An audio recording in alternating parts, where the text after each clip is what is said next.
I'm not really big on promotion, but since you asked, it's Ponty's Pizza! The best and only pizza place in town! Come on down and get yourself a cracking deal on a 2-for-1.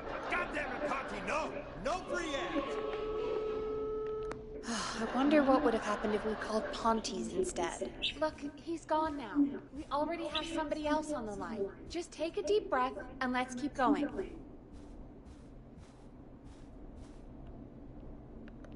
Evening, caller. This is Forrest Nash, host of 189.16, The Scream. And tonight's 911 stand-in. Hi.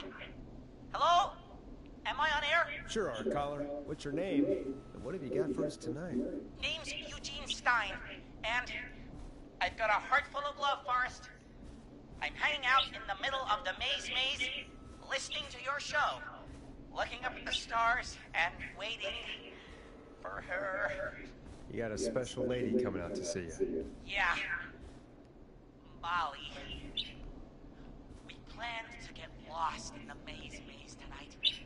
To take our first journey together into the love labyrinth. That's why I'm calling, actually. I thought she'd be here an hour ago. And since I've listened all night to how cool you play it, I thought you were the perfect guy to ask. Should I call her up and ask if she's coming, or wait and see? For real, kid? If you've been listening all night, do you really need to ask me? Yes, that's why I'm calling.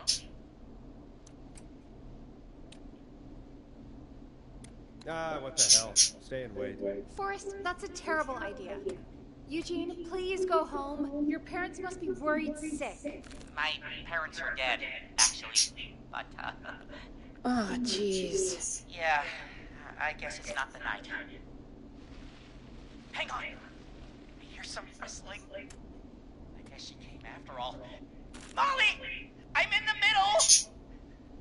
It'll take a little while to get here, but, thanks again, Forrest. It's been good talking. Wait a second. Molly can't whistle. No, this is supposed to be the best night of my life! Not the worst. Can't you just run through the walls? It's only corn. It wouldn't be the maze if you could just walk through walls, Forrest. She's right! Listen, Eugene, breathe, hide, and call back in a minute. We'll get you out. I'll do it for Molly. But please, hurry! Well, listeners, while Peggy and I deliberate, here's a track for all you lovers out there.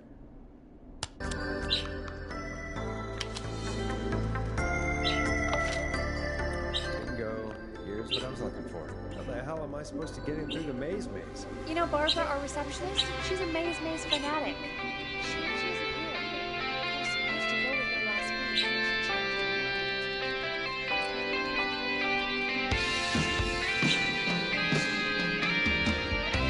You were gonna go last week.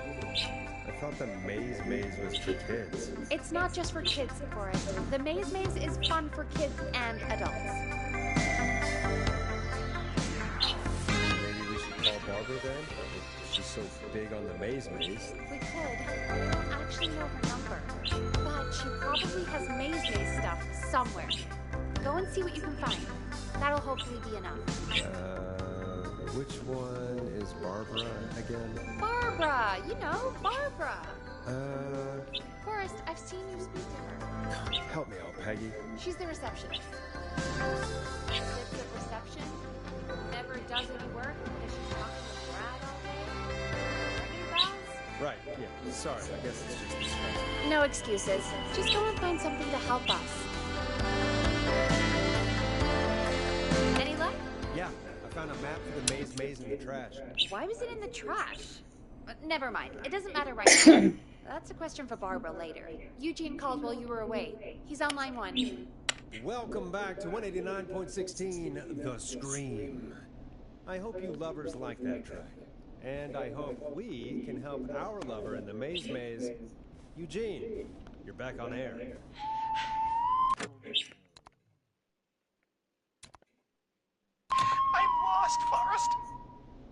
just ran, and I don't know where I am.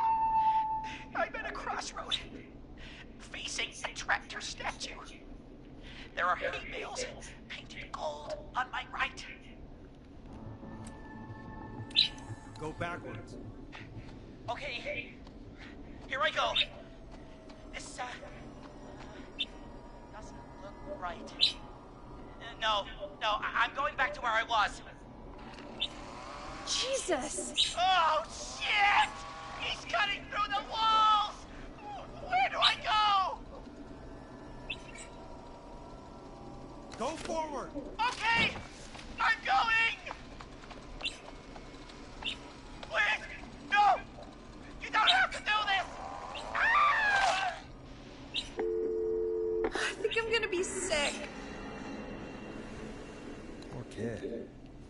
I mean, he shouldn't have been out, but still. What makes someone do that to a kid? By the way, why do you think Molly missed their date? Do you think she's okay? Unfortunately for Eugene, I think she probably never left home.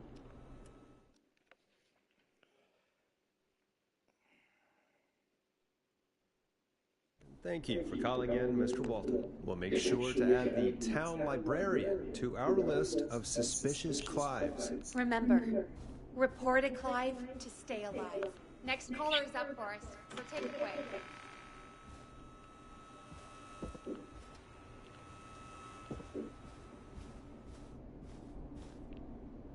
Caller, you're through to Forrest Nash on 189.16, The Scream.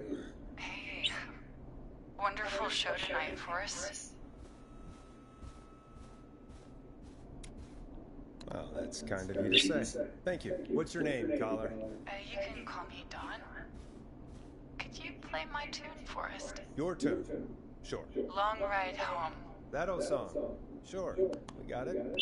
I think I played it the other day. Thanks. It'll be good to hear it again. All right, folks. Coming up is that old classic.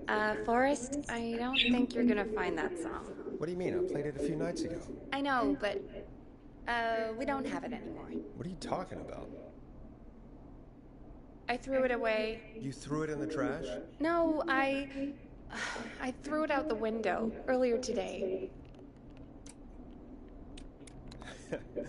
Fair enough. Can't say I blame you. Thank you. It's a terrible song. And Brad had it on repeat all afternoon because he knows I don't like it. So I grabbed it and threw it right out of one of the office windows. Not my finest hour, but I can only take so much.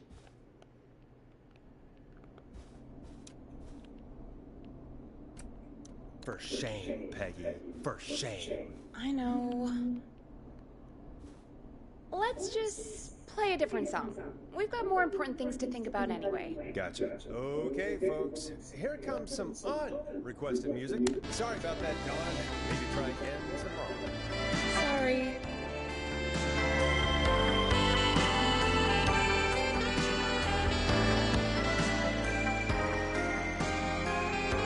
Of all the songs to request, why'd it have to be that one? Gee, Peggy, what did the barn finds ever do to you? Wrote that song, for one. It gets real old when you're forced to listen to it on repeat for years.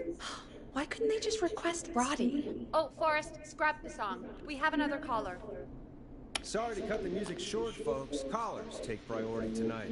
Welcome to 189.16, The Scream. This is Forrest Nash. Forrest. Oh, thank God. It's me again.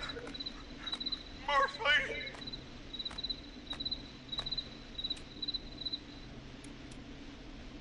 Hey, how'd it go, Mr. Dojo?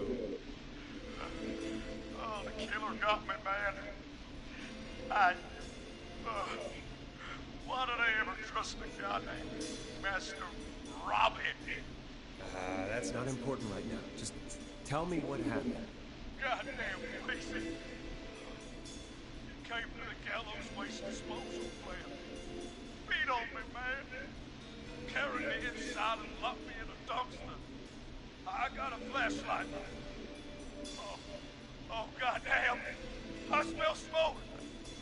I think He's starting a fire! Hold on, Murphy. We'll call for help right now. You gotta hurry, man. I need someone here now, or I'm gonna die. Peggy, get the fire department on the line. On it. All right. Now just... Come on, pick up. Hi. Yes, I'd like to report a fire over at the Gallows Waste Disposal Plant. It's an emergency. What do you mean it's not operational? Why is there no backup vehicle?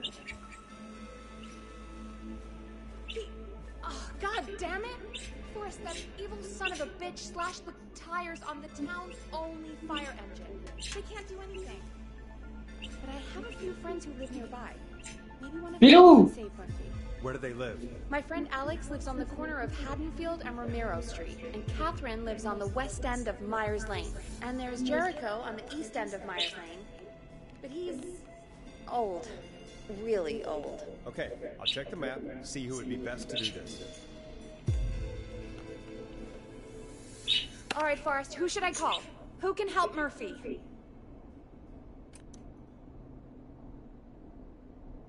Call Jericho.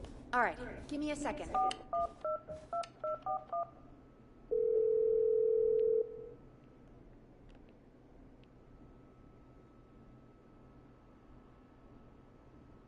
They're on the way. They'll call from the plant.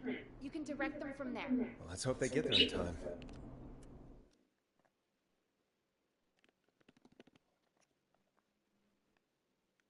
Forrest, I'm getting a call. Are you sure you can't? What's happening, Peggy? Old man Jericho wasn't fast enough. I don't know why I even mentioned him. But I did. The plant burned down. It collapsed. So Murphy is... Poor Fernando is gonna be crushed. That's no way for anyone to die. Terrible way to go. Yeah. Murphy, I promise we will stop this. For you, and for Fernando. Peggy, it's going to be all right. Forrest, we have another caller. Let's not waste time. All right, folks. Another of our good citizens is on the line. Let's see what they have to say. Welcome to 189.16 The Scream, with me, your host, Forrest Nash. Forrest, Teddy Gallows Jr. here. I just want to say that my thoughts and prayers are with my Gallows Creek neighbors during this awful time. Oh, it's mayoral candidate and scion of the town founders, Mr. Gallows. Are you in danger? We need to be a town of law and order. We need cops who have the tools and funding they need to keep us safe. Okay, Teddy. We... I know you're an outsider to our little town here, Forrest. But you're really stepping up to bat for us all tonight. I just want to say thank you for taking a swing for Gallows Creek. Jackass.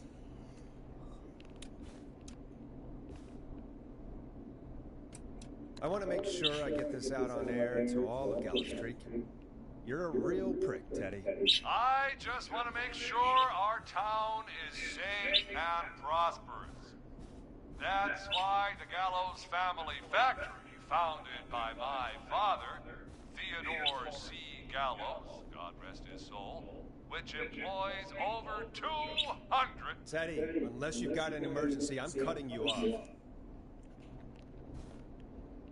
You know what?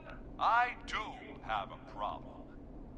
A problem that's ruining our town. You know what it is?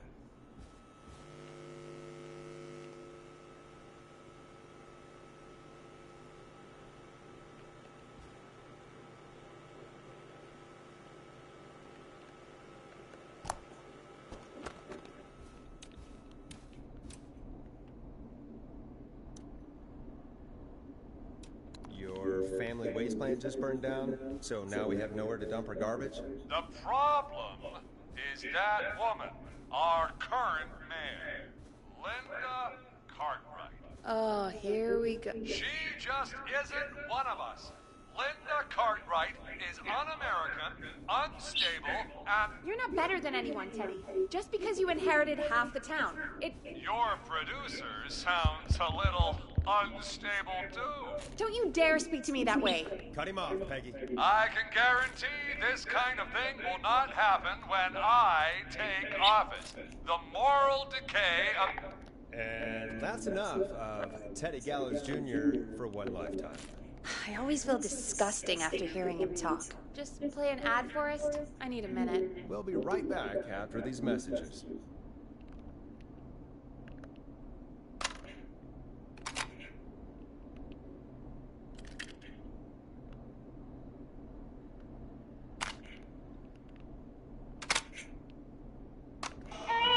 The world-famous annual Gallows Creek Harvest Festival is back! We got it all out on Giblet Field. We got the Little Miss Harvest Pageant, Princess Harvest Pageant, Harvest Queen Pageant, Cotton Candy, Corn Dogs, Cornhole, Corn on the Cob, Crokinole, Country Music, Can Jam, Jams, Jellies, Jamborees, Juggling, Roller Rickies, Roller Disco Lessons, Praying. We got baby crawling, balloon popping, balloons for sale, beard contest, horseshoes, hayride, hay toss, hey you there, safe donkeys and ponies, apple bobbing, firearms, fireworks, funnel cakes, fried dough, seed spitting, sand licking, cracker cramming, and cat shop.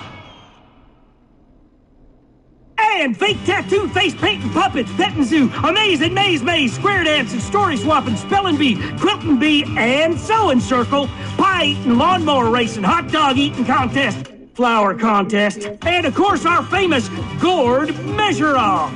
The festival is brought to you by Mayor Linda Cartwright, sponsored by Gallows & Sons Factory, and dedicated to the memory of Garrett Miley, tragically taken from us last festival.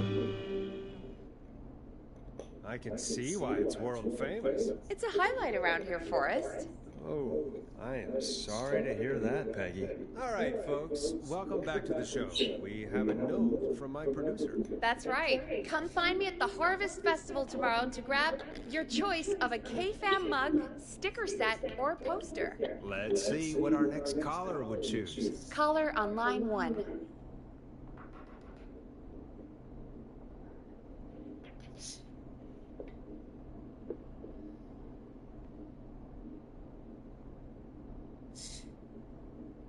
Hey, Big Shot, hit the button and take the call. Hello, caller. You're live on the stream with me, Forrest Nash.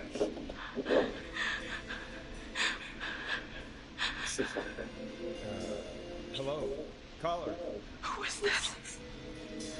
I need the police. I'm Forrest Nash. I'm standing in for 911 tonight. What's wrong? There's a guy hunting me and my friends. I think he's killed some of them already. That's him.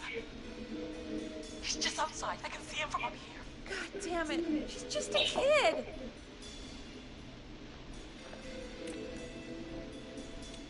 Do you have any kind of weapon with you? Something that might let you fight back? Oh my god, oh my god. Stay with me, kid. Focus. I can't do this. Yes, you can. Focus. Tell me, what's your name?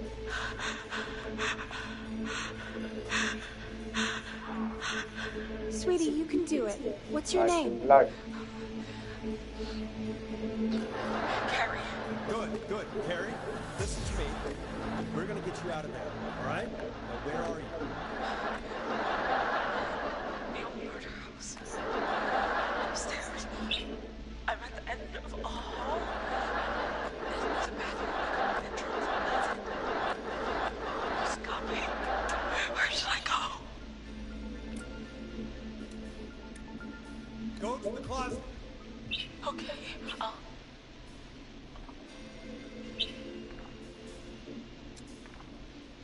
He's here. He's here. He's gonna kill me. Forrest, I don't think we can... Run!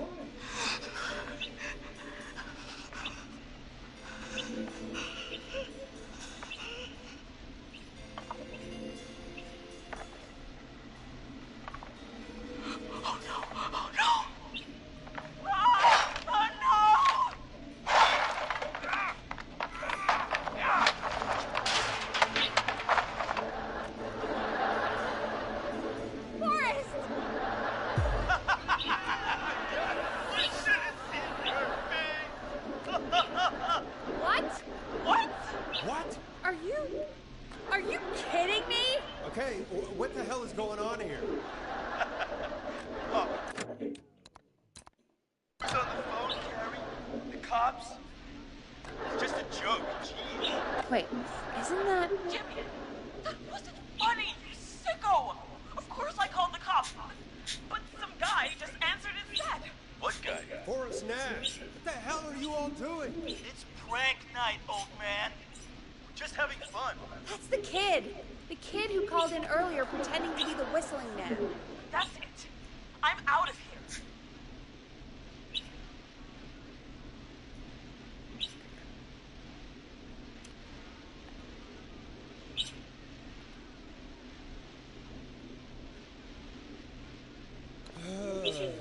Jimmy, this is a pretty sick thing to do.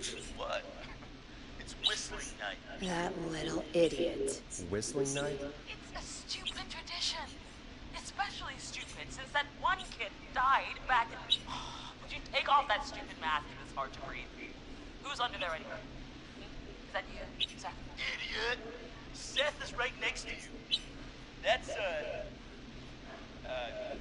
wait. Oh no. Who are you? Oh no, Dad!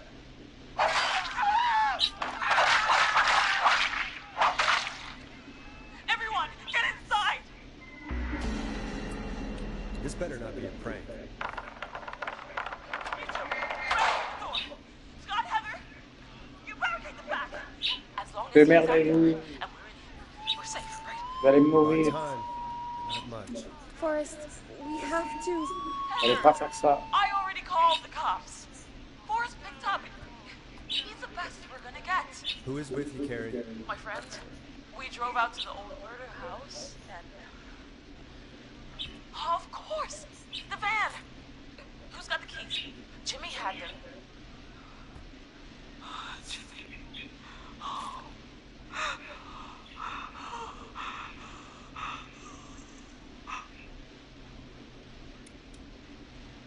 Jimmy. Focus. Stay focused, Carrie. Focus. Yes. Sorry. I'm here. We'll figure something out. Between all of you, there's got to be a way to beat this. Just sit tight, okay? Heather, shut up. If we do that, we're gonna get killed. If only Jeannie were here. Jeannie? Jeannie McPherson? Our intern, Jeannie? Yes. She's my best friend and smartest one out of all of us. She stayed in tonight. Forrest, listen. We'll see what we can come up with, and, What? Scott, you're not any good at... And... No, Chad. Out of all of us, you're not the one... Everything okay? No. We're figuring out a plan, but everyone's volunteering to do things they're just bad at. I think we can figure out what to do, but I don't think we can agree on who should do what. I think you'll have to be the tiebreaker, or else these idiots are gonna get us killed. But Shut up, you... Forrest, I'll call you back. But I don't know anything about your friends. These damn kids never learn.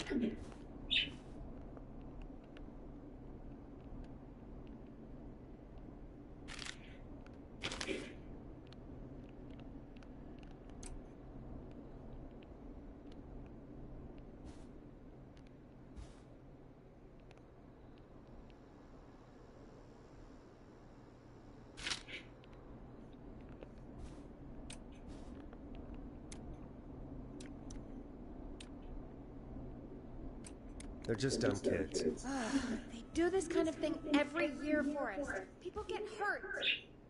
All right, folks. We're gonna work out a way to save Carrie and her friends. This next one goes out to all the trapped kids out there. Peggy, you mentioned something about their friend working here? An intern? Yeah. Seems a nice guy. Head in the clouds, you know? Not sure why we took on an intern. We really didn't have the office space for one. Tucked away in a dark corner somewhere. All right. Hopefully she has something we can use.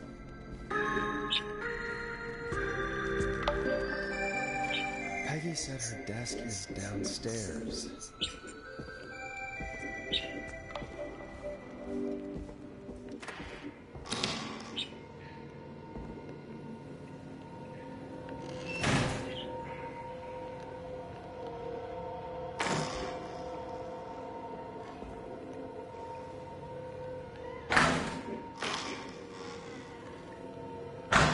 Ah.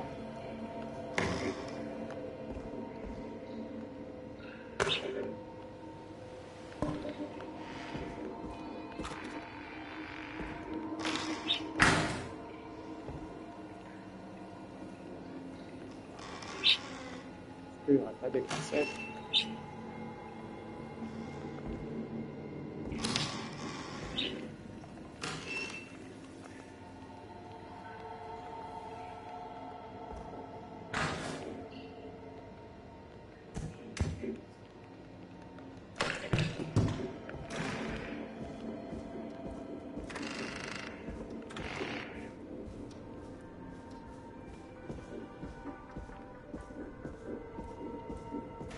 Jeez, they really tucked Janie away.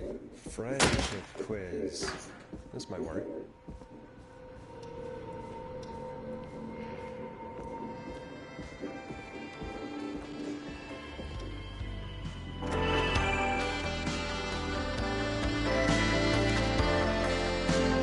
Hey, you find anything that'll help us out? Yeah, I found a friendship quiz with all these kids on it. If you think that'll help, then good enough. Carrie's on line 1. Whenever you're ready. This is Forrest Nash back again with an unlucky caller on this unlucky night. Carrie, are you there? Yes, we've got a plan, but we can't agree on who should do what. You want me to be the tiebreaker? Exactly. I'm ready. What's the first step? Okay, first things first. We'll need a spotter, someone who can keep an eye on the killer. We'll need someone on the roof. It's gonna be a hard climb. We're deciding between Heather, Kyle, and Hot David.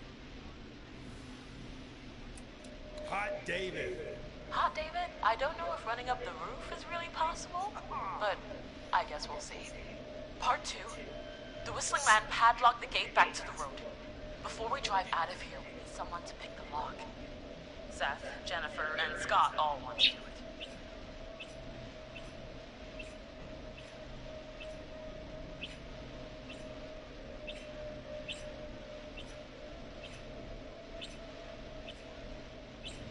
Seth. Seth, what are you talking about? I don't know that smashing into windows is really... God, fine. Anyway, that brings us to part 3. Getting the van keys. I'll volunteer for this. I don't know Jimmy as well as you guys, so...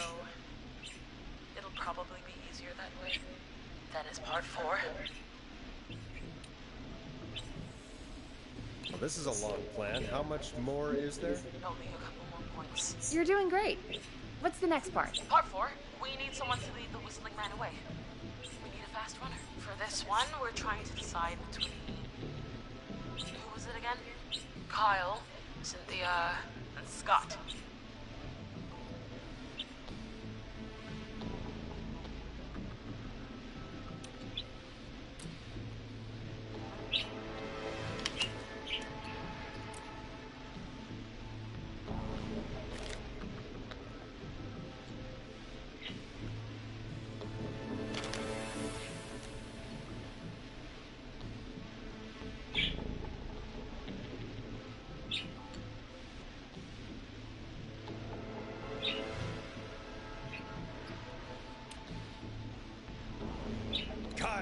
Exactly, Kyle.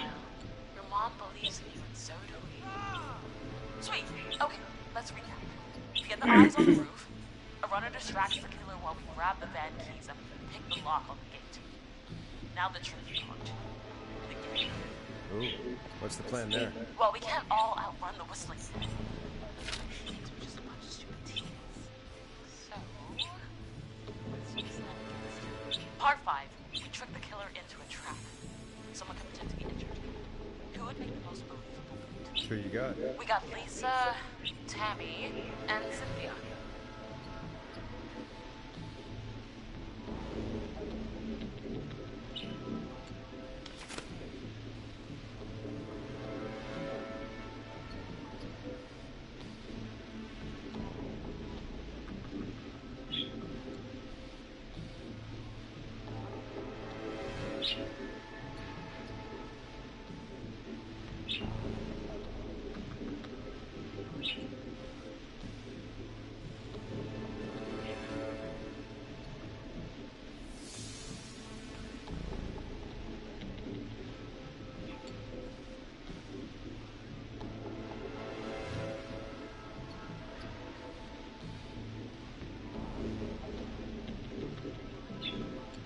Tammy. Tammy, if you survive this, never do that British accent again.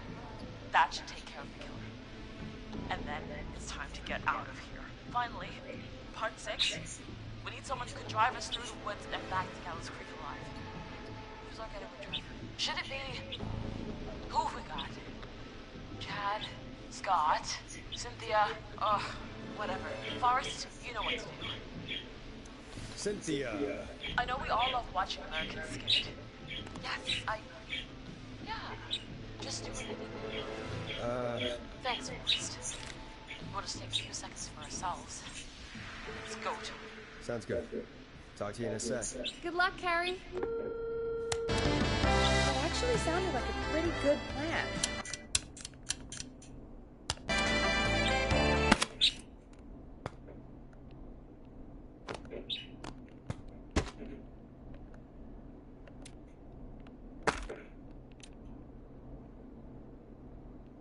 Impressive as hell, right? Damn straight.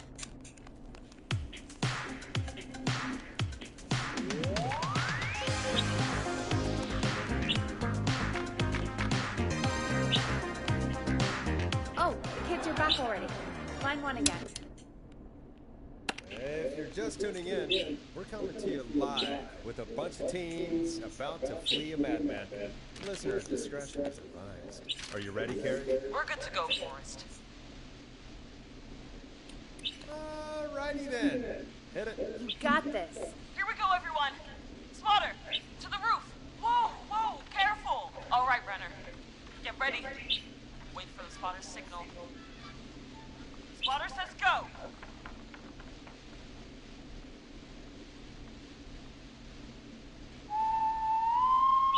Wait. Lockpicker, go. I'll get the keys on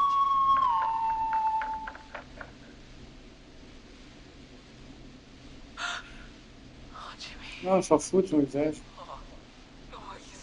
His face is... The keys, Carrie. You need to get the van keys. His face is lying next to him, Forrest. He got got. Oh, God. It's okay. It's his face, not yours. You got this. Right. Right. The van keys. Oh, Jesus! The whistling man got the runner! Where's the key? Where's the key? Got him!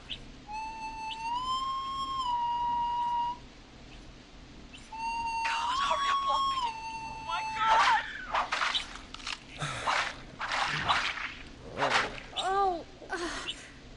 Oh. Oh. Terribly! You have to keep going. Don't give up, Carrie. Don't give up. Right. Right. We just gotta keep pushing on. Time to trap the killer. All right. Bait. Get into position. Everybody else. Hide.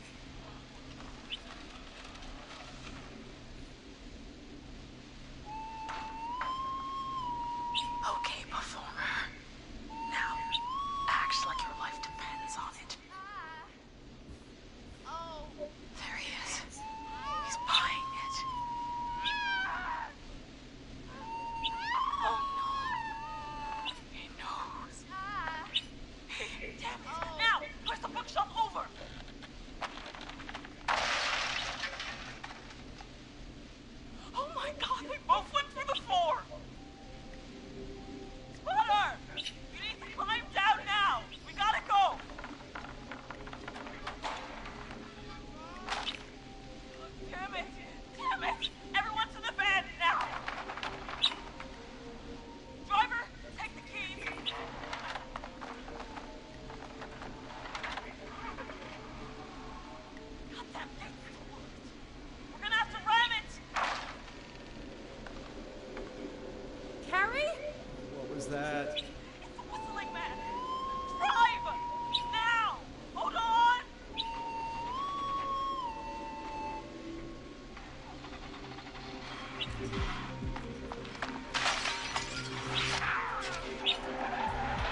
glad you're okay. Can you get somewhere safe?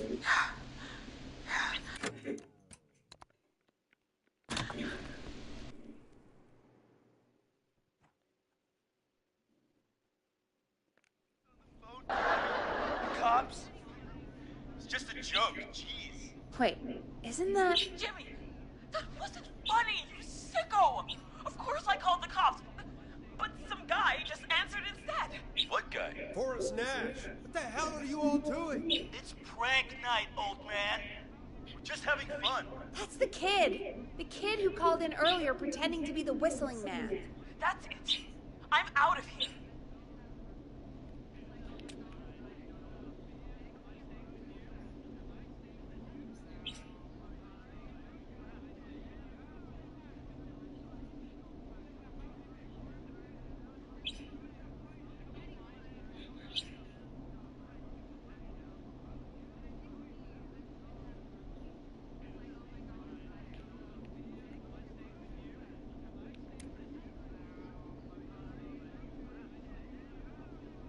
You know he's really out there tonight, Jimmy, right? Right. It's just whistling night, man. That little idiot. Whistling night? It's a stupid tradition. Especially stupid since that one kid died back in... Would you take off that stupid mask if it's hard to breathe? Who's under there anyway? Is that you, Seth? Idiot! Seth is right next to you. That's, wait. Oh no.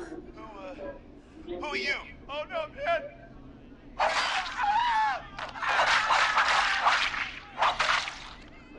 Everyone, get inside!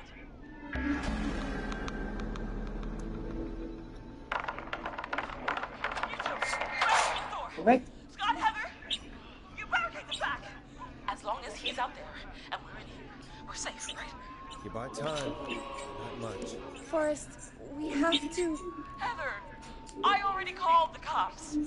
Forrest picked up. He's the best we're gonna get. Who is with you, Carrie? My friend, we drove out to the old murder house and... Of course! The van! Who's got the keys? Jimmy had them.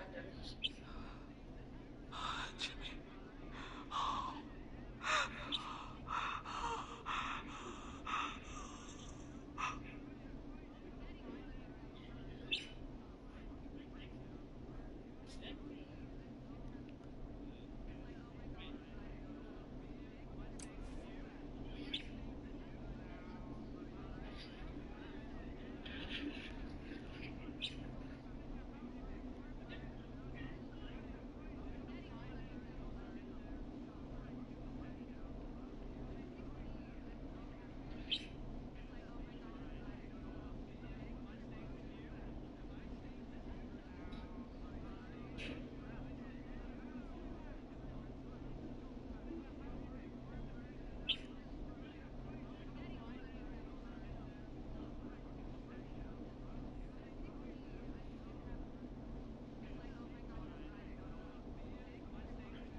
I'm sorry about Jimmy. Thank you.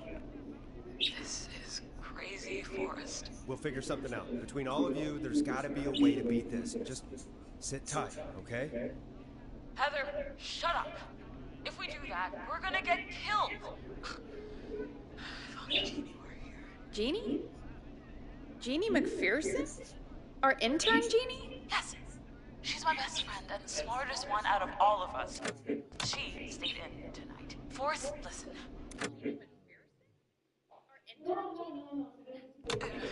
We'll see what we can come up with, and, what? Scott, you're not any good at... And, no, Chad. Out of all of us, you're not the one to... Everything okay? No, we're figuring out a plan, but everyone's volunteering to do things they're just bad at. I think we can figure out what to do. But I don't think we can agree on who should do what. I think you'll have to be the tiebreaker. Or else these idiots are gonna get us killed. But Shut up! You... Ugh. Forrest, I'll call you back. But I don't know anything about your friends. These damn kids never learn. They're just dumb kids. You do this kind of thing every year, Forrest. People get hurt. All right, folks. We're gonna work out a way to save Carrie and her friends. This next one goes out to all the trapped kids out there. Peggy, you mentioned something about their friend working here? An intern? Yeah, Jeannie. Seems a nice enough girl, but a bit head in the clouds, you know? Not sure why we took on an intern. We really didn't have the office space for one. Poor thing got tucked away in a dark corner somewhere downstairs. All right, I'll go see if I can find her desk. Hopefully she has something we can use.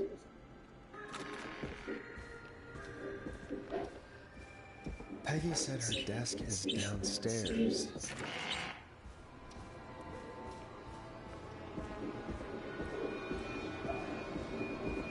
Jeez, they really tucked Jeannie away. Friendship quiz. This might work.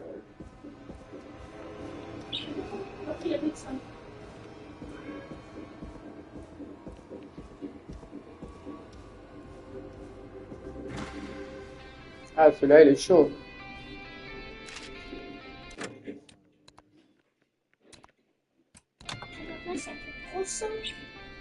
Et tu le laisses.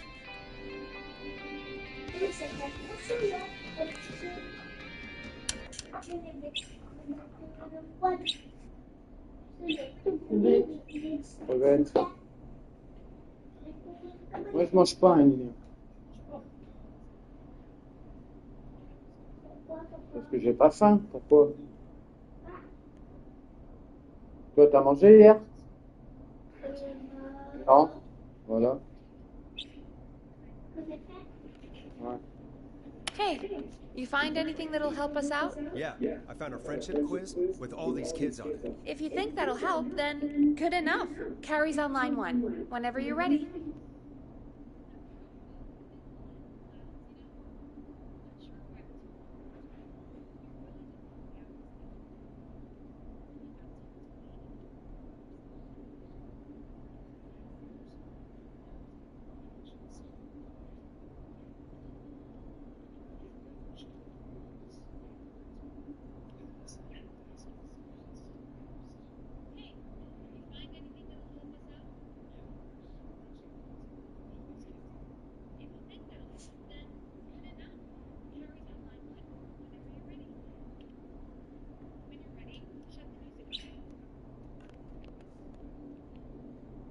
This is Forrest Nash back again with an unlucky caller.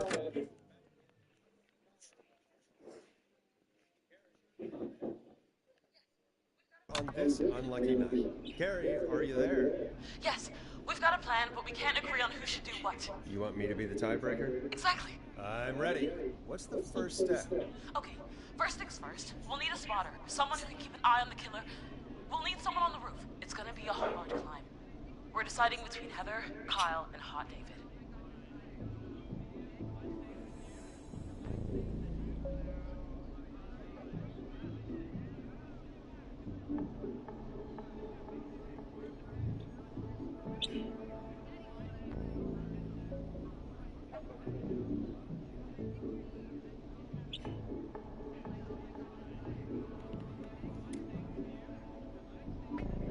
Kyle's my pick. Quit whining about your inner ears, Kyle. You got what you wanted.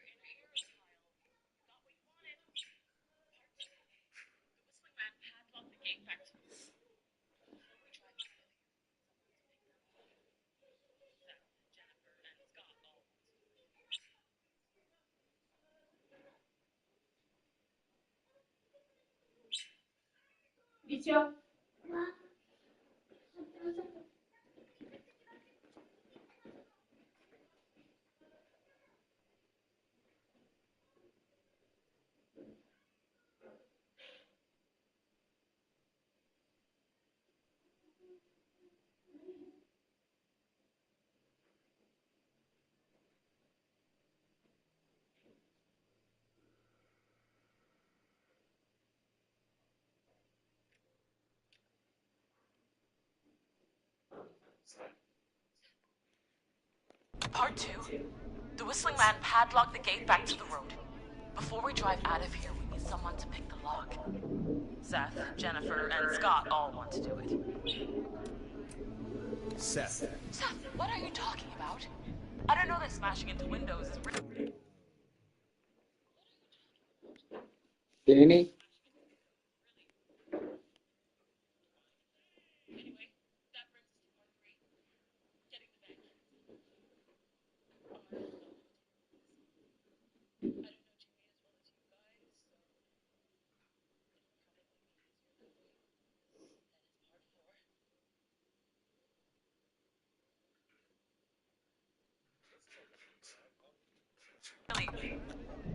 God, fine. Fine na pa nila. Anyway, that brings us to part 3. Getting the van keys. I'll volunteer for this. I don't know Jimmy as well as you guys, so it'll probably be easier that way. Then is part 4. Well, this is a long plan. How much...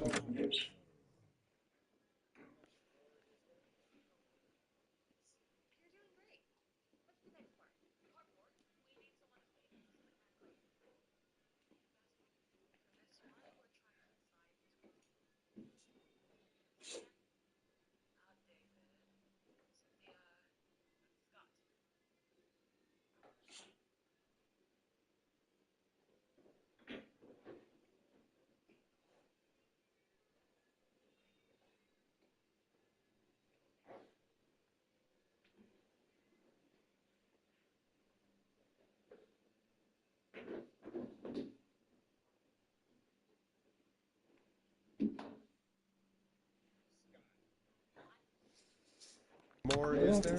Only a couple more points. You're doing great. What's the next part? Part 4. We need someone to lead the Whistling Man away. We need a fast runner. For this one, we're trying to decide between... Who was it again? David, Cynthia, and Scott. Scott.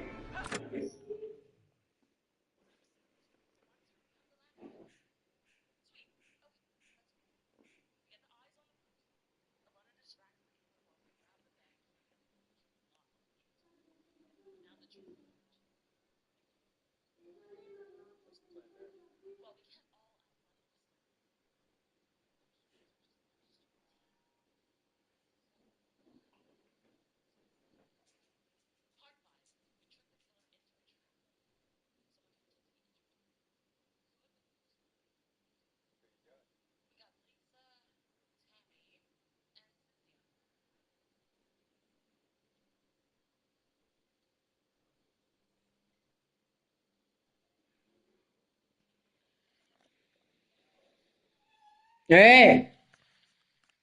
Chouchou!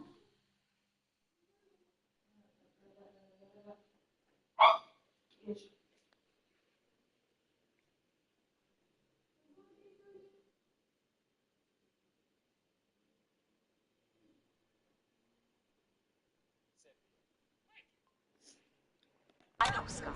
For once, you're not the last pick. Sweet. Okay, let's recap. We get the eyes on the roof. A runner distracts the killer while we grab the van keys and pick the lock on the gate. Now the tricky part. The getaway. Ooh, what's the plan there? Well, we can't all outrun the Whistling Man. But he thinks we're just frustrated teens.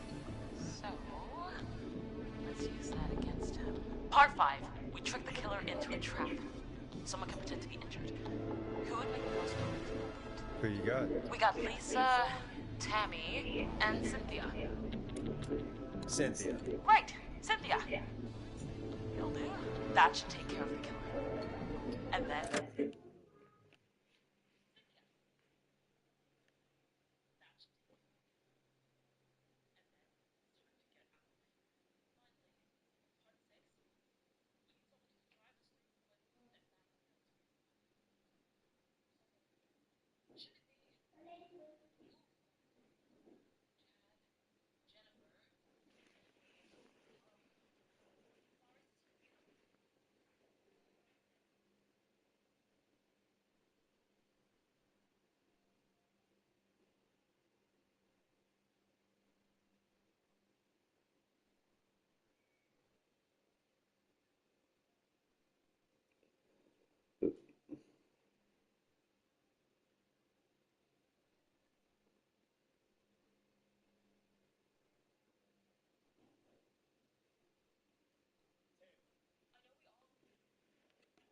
time to get out of here. Finally, part 6. We need someone who can drive us through the woods and back to Gallows Creek alive. Who's on the other driver? Should it be... Who have we got? Ah, elle est là-bas, maman. Jennifer, Tammy... Et toi, tu manges à quelle heure? Whatever. Forrest, you know what to do. Tam. I know we all love watching American Skid. Yes, Yeah. Just do what they did in the movie. Thanks, Forrest. We'll just take a few seconds for ourselves. And then it's go to. Sounds good. Talk to you in a sec. Good luck, Carrie. That actually sounded like a pretty good plan. Yeah, I think they're screwed. Well, let's hope you're wrong.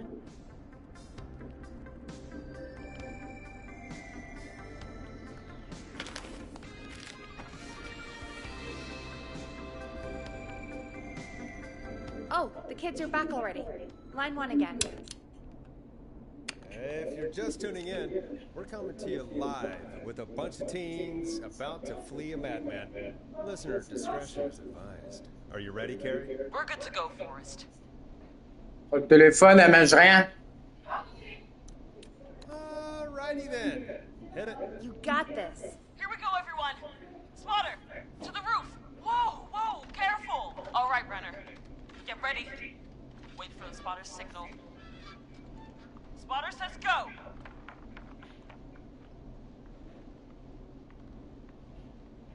You took the bait. Lockpicker, go. I'll get the keys off Jimmy. Nini?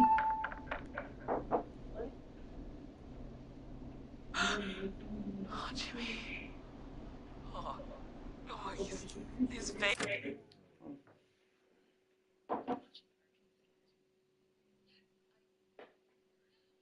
Combien?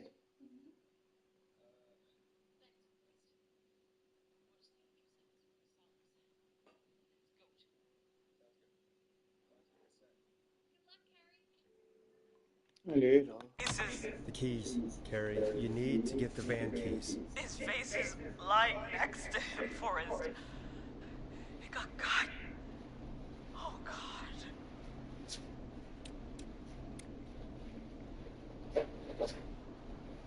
It's okay. It's his face, not yours. You got this. Right. Right. The van keys. Oh, Jesus! The Oh non, whistling je man suis got the faire brother! notre athlète. Where's the key? Where's the key? We got him! Allez, crevez tous, hein. Et là, c'est le groupe de jeunes, tu sais. Oh my God! Ah, Oh. Oh. Oh. Terribly! Jeez, it is going pretty badly. I'm sorry. I knew they would get themselves killed.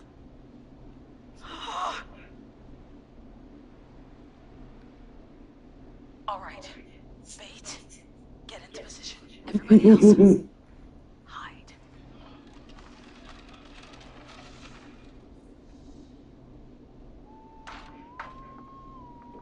Okay. bon, l'artiste. Allez, que tu vas crever aussi. Acts like your life depends on it. There he is. He's buying it. Oh no. He knows. Hey, damn it. Now! Push the bookshelf over!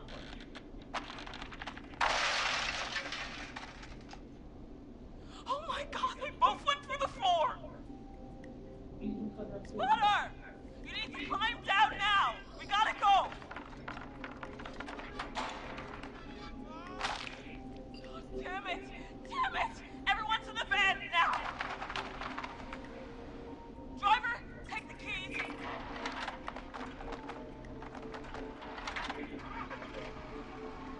Goddamn gate's still locked! We're gonna have to ram it! Carrie? What was that? It's the whistling man! Drive! Now! Hold on!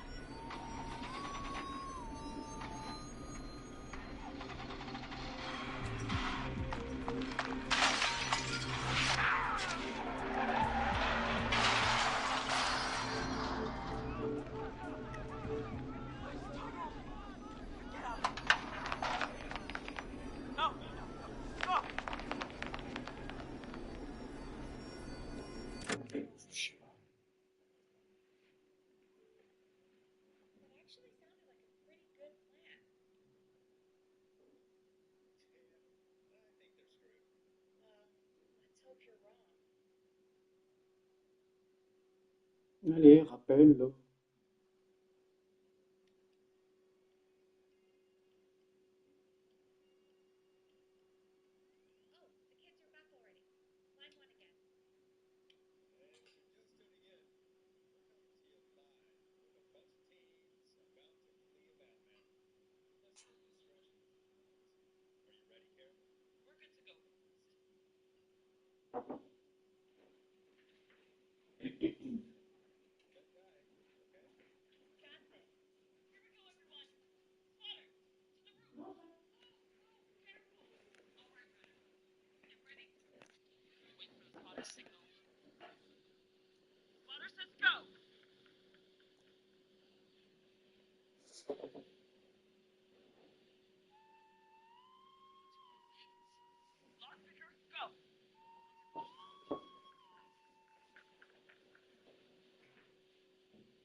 His face got cut off.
Harry, can you hear me? What's happening?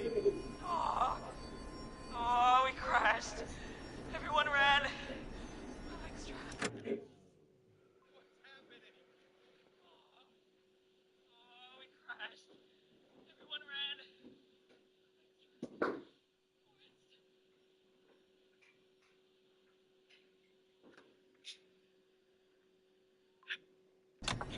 Forrest.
Out.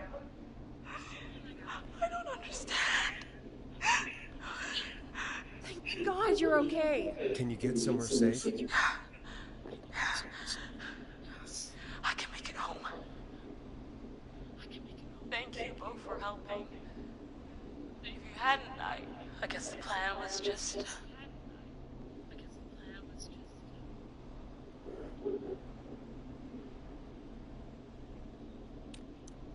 Well, you know what they say about plans, Carrie. Forrest? Plans are the first casualty in any struggle. Whew.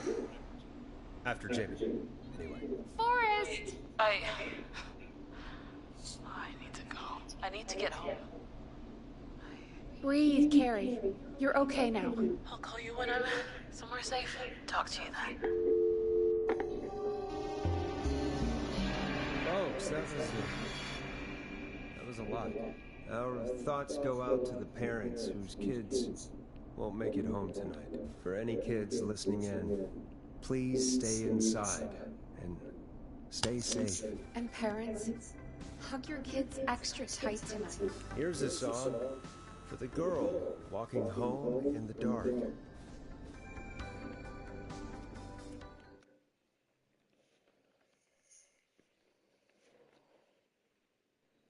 Hey, we had a call come in. When you're ready, shut the music off. Forrest Nash here. Listeners, we've got another caller live on 189.16, The Scream. What's on your mind, caller? Hey, Forrest. I just wanted to phone in and say that I think I speak for everyone when I say that you're providing a real service for Gallows Creek tonight. It's cool what you're doing, man. Well, I'm just doing my job, friend. Anyway, tell me about yourself. What's your name? Are you keeping safe tonight? Yeah, man, I'm good, thanks. I'm at my roller rink, trying to get everything ready for the Harvest Festival tomorrow. I had a guy from Starling Security here earlier installing the Starling 4000 system, so I'm a little behind. As for my name, my friends call me Roller Ricky, and I now consider you a friend, my man.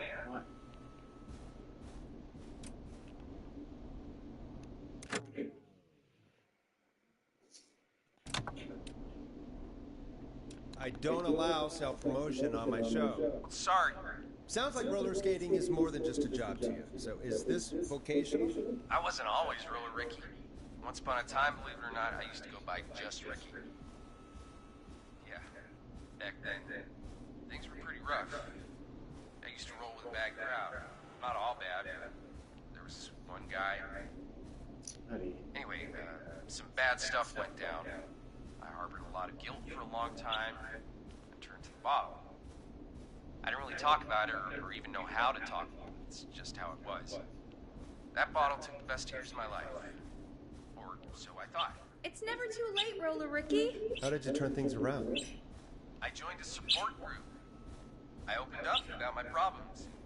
Sharing that burden just took so much weight off. It's a long story from there, but I found roller disco. I learned how to have fun again, cutting loose and making shapes. Now whenever I get down, I get down. I'm finally free from it all, man. It's important just to talk to somebody. That's the first step. Ain't that right, Max? Aw, hello, Max. There it is, folks. We've officially gone to the dogs. Come on, Forrest. Max is the best guest we've had. Yes, he is. He's not even here, Peggy. Max is my emotional support dog.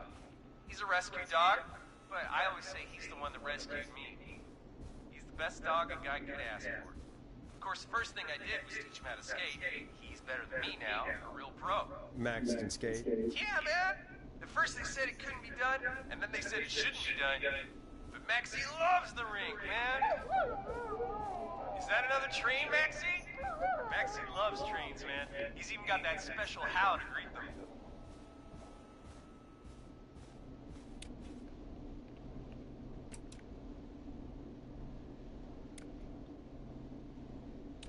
I'm sure your neighbors must love that. Maxie appreciates all the positivity you're throwing out, my man. You know, I'm actually hosting free skating lessons tomorrow at the festival. I think it's a great opportunity to give back to the community. Man, all this talk of skating's got me itching for a boogie. Before I switch my radio off for the night, could I request a song for us? Something I can groove to, you know, something funky. It'll be me and Maxie's final boogie breakdown tonight. Then I think we'll take it down. I can do that. Thanks again for calling. You and Max, be safe now, okay? Bye, Maxie. You got it, man. Peace. Well, folks, this next one goes out to Roller Ricky and Max. Enjoy. I really needed that call, you know, after everything. Yeah, I get that. He talked a bit much for my taste, but it is inspiring to hear somebody come back from the brink like that. Yeah, that's what I meant. You were thinking about Max on skates, weren't you? Well, would you look at that? Another caller on the line. What are the odds? Better take it. Welcome back to 189.16, The Scream. This is Forrest Nash. How are you tonight, caller? I'm doing okay. I made it home safe. Gary! Hey, I just wanted to thank you for doing what you could earlier.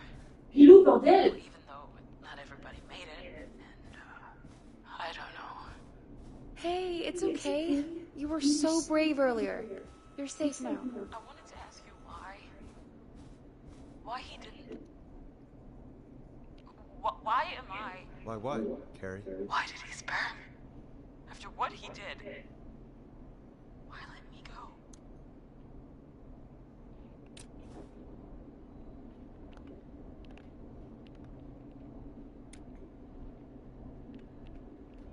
Maybe he only wanted to hurt the pranksters. Maybe. Did he just think everyone was making fun of him? Did he always hate these hazing rituals? I mean, if he did, why wait all these years to... Why do this now? These stupid hazing nights have to stop. Carrie, you did so well tonight. Stay safe and rest. Help is coming to Gallows Creek. We just need to hold on. Thanks, Peggy. Hey, Forrest? Could I request a song? Of course, Carrie. What song? Any song by Blast Processor.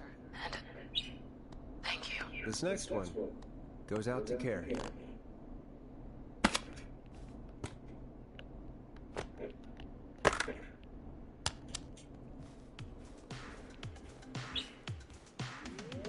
You know, what Carrie just said has really got me thinking.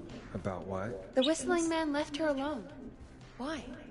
There must be a reason. When it comes to masked whistling killers, I don't think a reason is a key part of their process. Well, it's something to consider. I need to take a break. If you want to stretch your legs, now's the time. Just hit the Peggy button when you want to get back on air.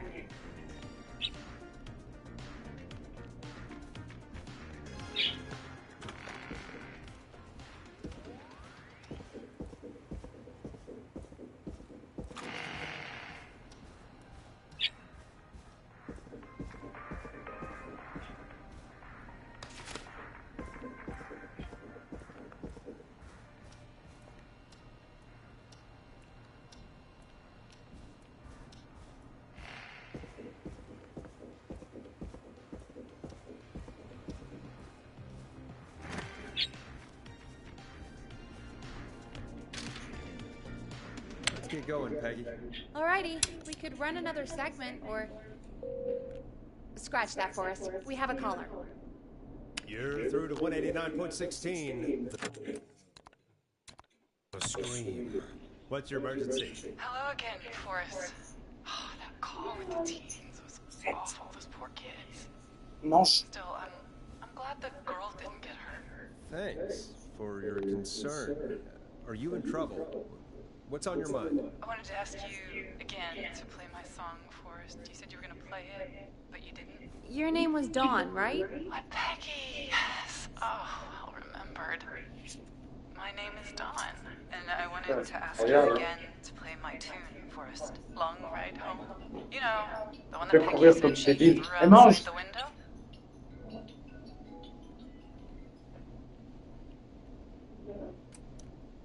I'll play a track for you, Don, but maybe pick another one. We don't exactly have that one in rotation right now. No, Forrest. You do have it. It's just outside the window. There's a serial killer on the loose. I can't just go outside hunting for a record. I'm really sorry, Dawn, but we just can't get it right now. But wasn't the Whistling Man just at the old murder house? That's miles from the station. It won't take you a second to grab it. Don, I'm not sure if you've heard, but there's something unnatural about this freak. He's fast. I'm not risking it. Oh, but I think you will. Forrest? Peggy, I'm calling with more than a request. I know something. I think I know who's gonna be next. What? Are you serious? Play my song, Forrest, and you'll find out. Well, folks, here's some music for you while I think things over.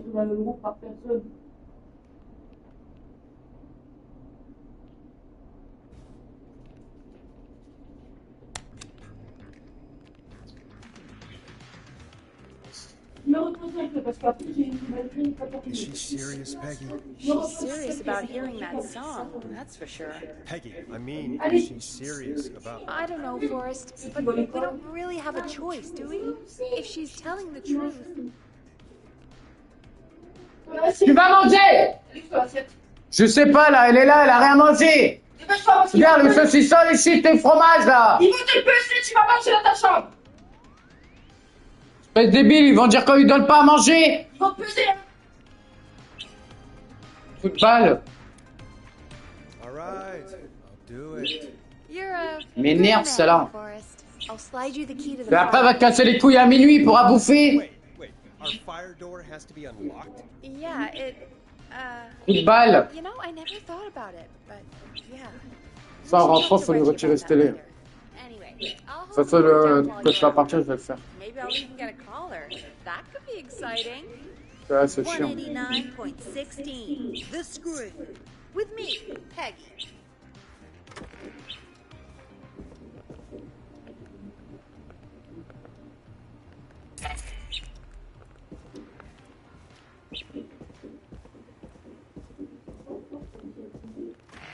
C'est en bas pour aller dehors.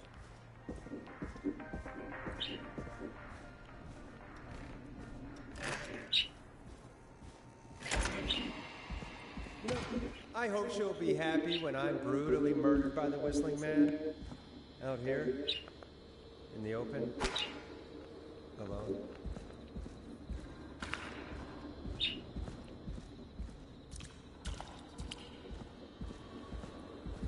Ah, t'as vu? Tu l'avais passé là? C'est la première fois, hein?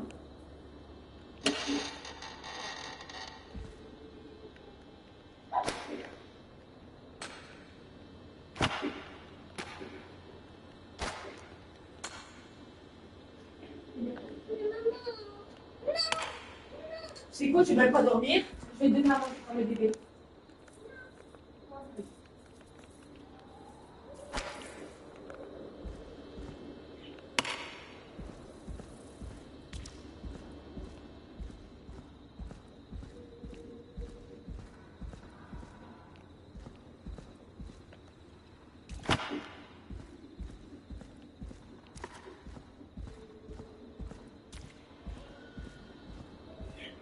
All right. window would she have thrown it out of? Bingo! There it is. Long ride home.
Il ne voit pas d'autres cassettes.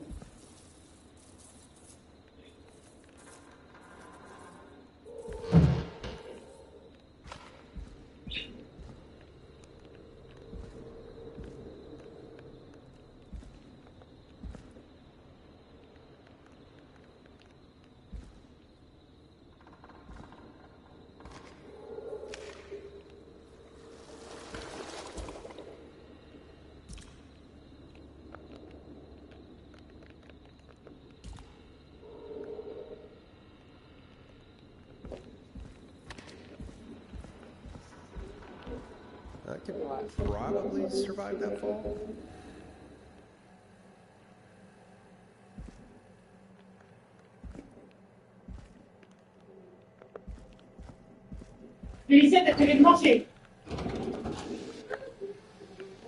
Looks like the janitor's closet. What did Peggy say his name was? Clive?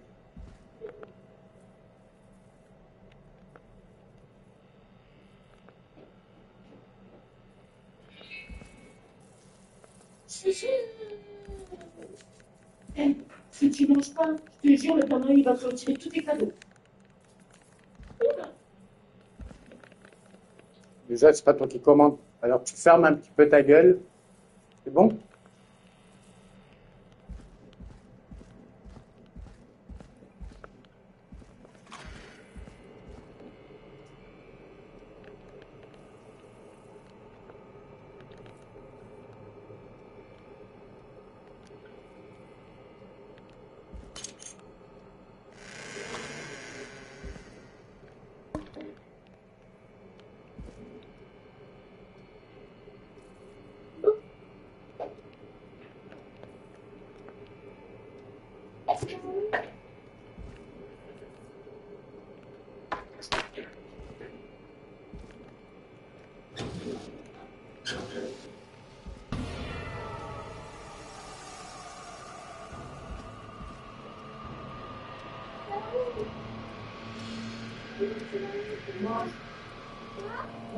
What the hell? Je vais chercher des tubes. Peggy is not going to believe this. There's a key. I'll just take that. Might be important.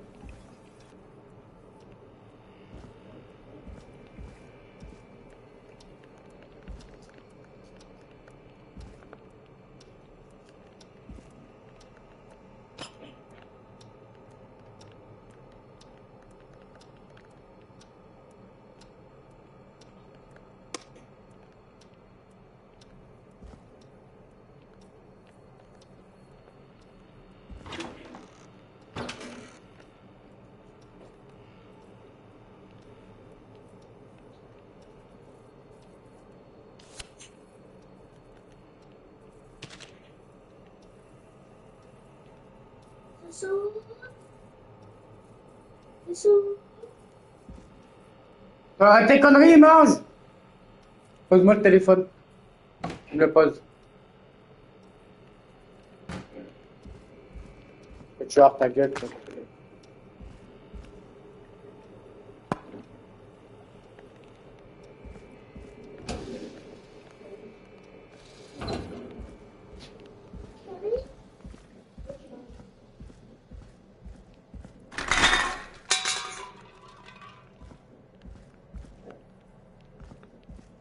I wonder how the show's going.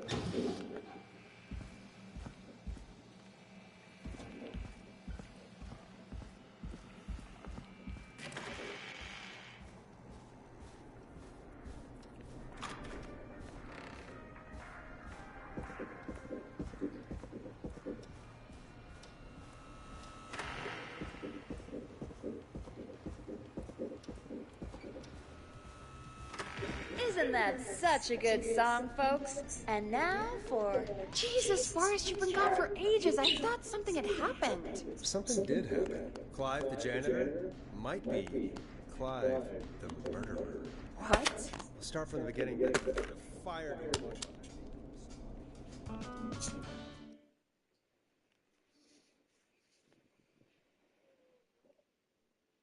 Why did you heave that thing all the way up here? Because the basement. Ce soir, t'as rien à pousser. T'as de la merde. Tu sais ce que c'est de la merde? La merde du chien, Laura. On va pas gaspiller de la nourriture pour toi. Tu laisses le téléphone! Tu comprends pas qu'on parle? Tu veux te claquer dans ta gueule? Chuck Brody, Kim Walker, Rebecca Allen, and Aunt Williams. Il n'y a pas de téléphone. One of these people will be the Whistling Man's Quand tu seras grande. next target. That's right. Ah, t'es une gamine. You said there are 4 locations listed there too? The hospital, the power station, the gas station, and the trailer park. Clive must think the target is at one of those locations. Forrest, you're gonna have to figure out if any of the potential targets are at one of these locations tonight. Hit the button if you need any help. How's it going? I'm ready, Peggy. Are you sure? We've only got one shot at this. I'm sure. Let's do this. Okay, name first. Who do you think the target is?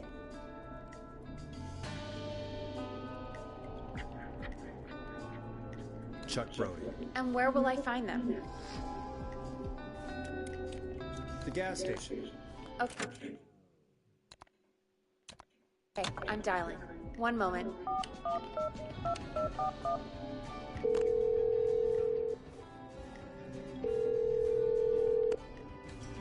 Hello? Chuck Brody! Listen, I know this sounds crazy, but we have reason to believe the Whistling Man is coming for you. You need to get yourself and everyone else out right now. The Whistling Man? Who are you? Who is this? This is Forrest Nash. Listen, the Whistling Man's back. We found a list with your name on it, and... God. It's today. Eve, I finally let myself forget.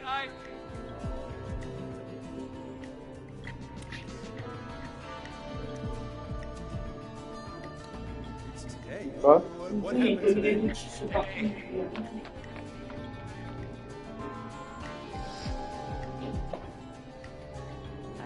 I think he ran off. Dopo dagli altri persone. E ti devo io scoprire. Susti cacchesito. Jeez, it sounds like something blew up. He's using bombs now? Is Chuck? I don't know. Hang on, we're getting a call. Hello? Chuck? Chuck! Forrest, the whole goddamn gas station's gone up. Is anyone hurt? I don't think so. I got everyone to follow me out. Town's only ambulance was blown to hell, though. Yeah. Damn it, that fireball threw me. I've got to get to the hospital.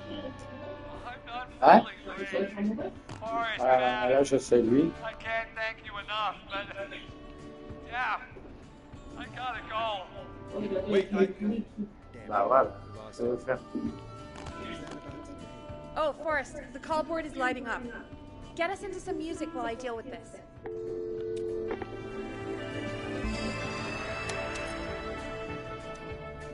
Here's some music while we regroup here on KFAM 189.16, The Stream.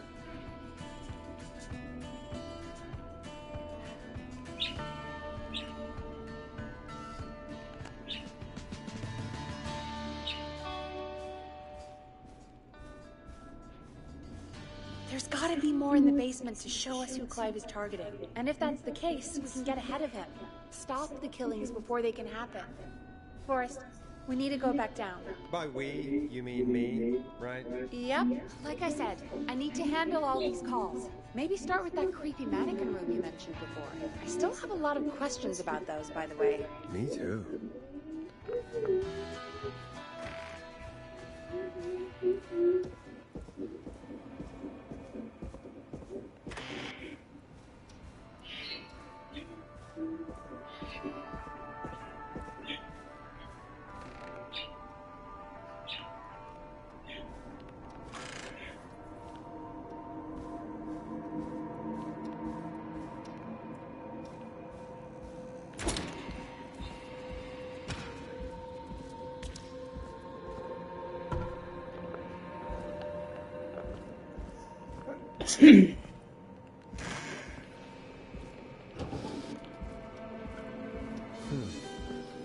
The key. Was this always here? I must have missed it when I brought everything upstairs. Hey,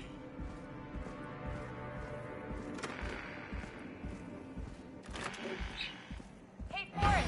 Peggy, give me some warning before yelling down the intercom. Sorry. Buzz the intercom when you find something and want to discuss it. What have you found, Forrest? I think I need to keep looking. All right, then. Buzz the intercom when you find something and want to discuss it. Peggy, I've found a tape and a map down here. A map of what?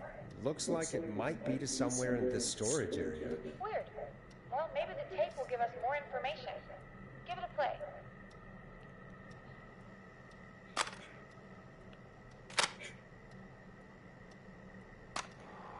George Bell.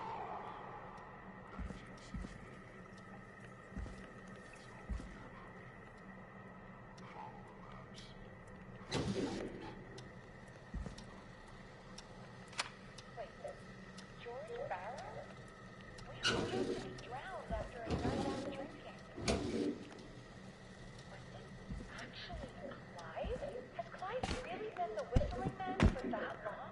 He says I need to follow the maps and find the tapes. I guess that's what this map is about. I think we need to see what else is hidden down here. Be careful, Forrest. Keep looking.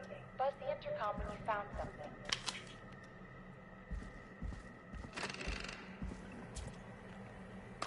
Time of autopsy is 7 a.m.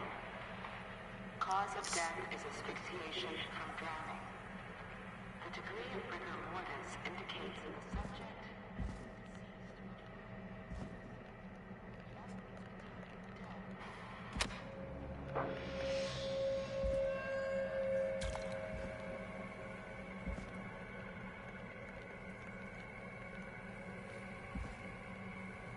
Isa, salito ako.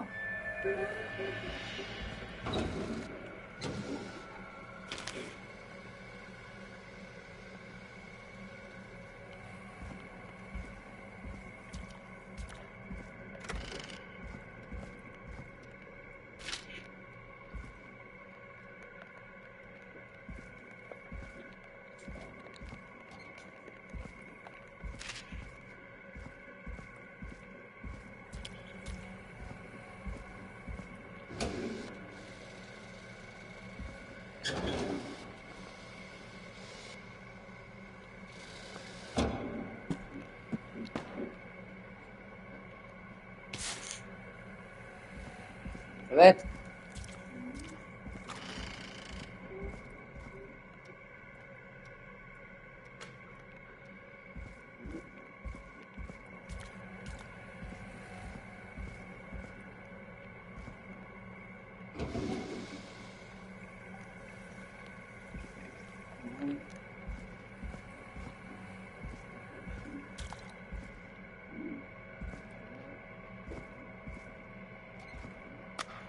small lacerations to arms, legs, and face. This looks useful. Typically obtained by running through foliage. Severe blistering to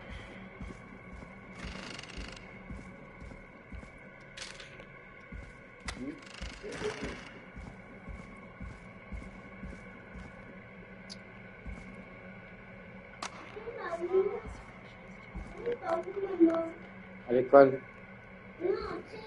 À l'école. preliminary toxicology results show Dis-moi, c'est pas ce que tu me dis. inebriation. However, a high amount of cortisol was found, indicating elevated levels of stress in the immediate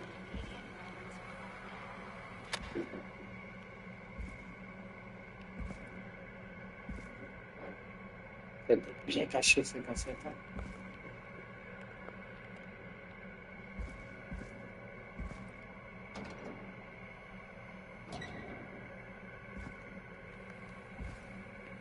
Ça, c'est un cabaret, je passe le balai.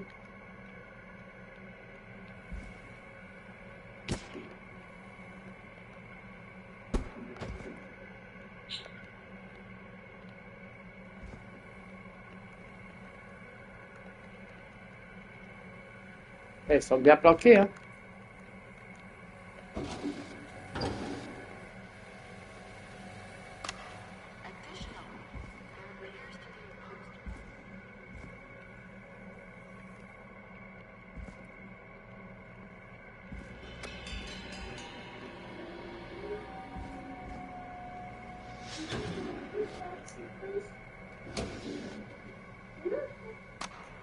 It is the coroner's opinion that the subject likely feared for his life This as must be important. water, where he hit his head.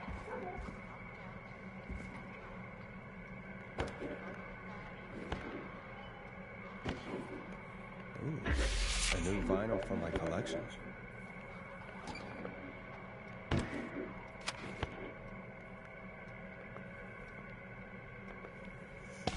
À chaque fois, il faut tout jeter à terre.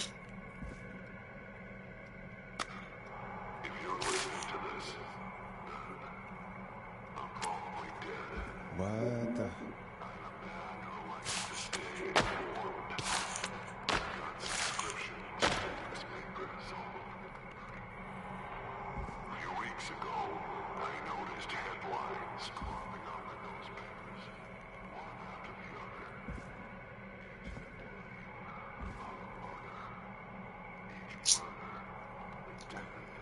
Oh là là là là là là. Ça a bien ce truc.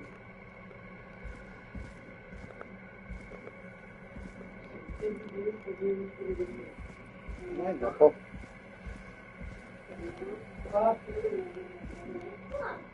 Non, mais c'était non, ça va même pas 2 minutes. Dépêche-toi. N'importe quoi là, même pas 2 secondes. Des merdes. Avec ses dents pourrites là.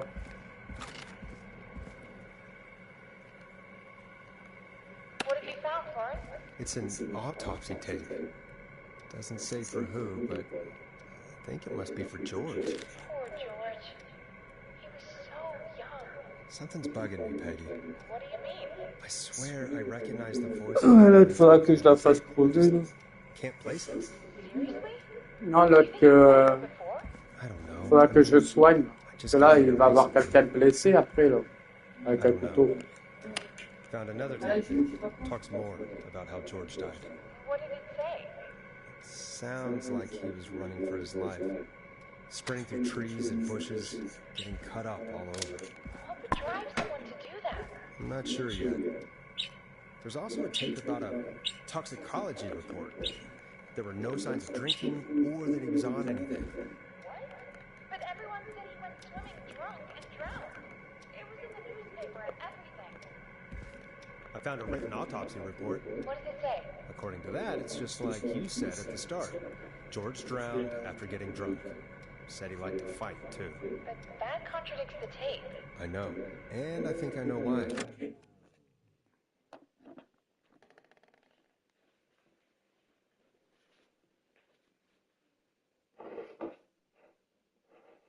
De toute façon, non, non, tu continues de la Tu continues, ça fait même pas 5 minutes.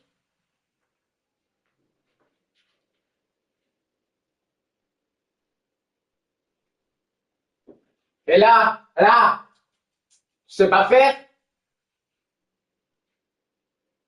Là, À l'intérieur. encore.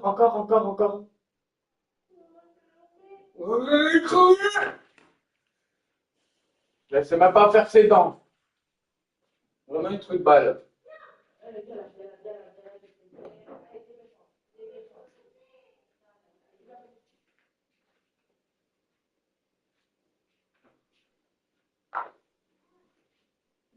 À 5 ans, elle sait même pas faire ses dents. Bah, de toute façon, c'est une illettrée, hein. Je crois que plus tard, elle va aller dans des CAT. Elle ira chez les cinglés, chez les oiseaux.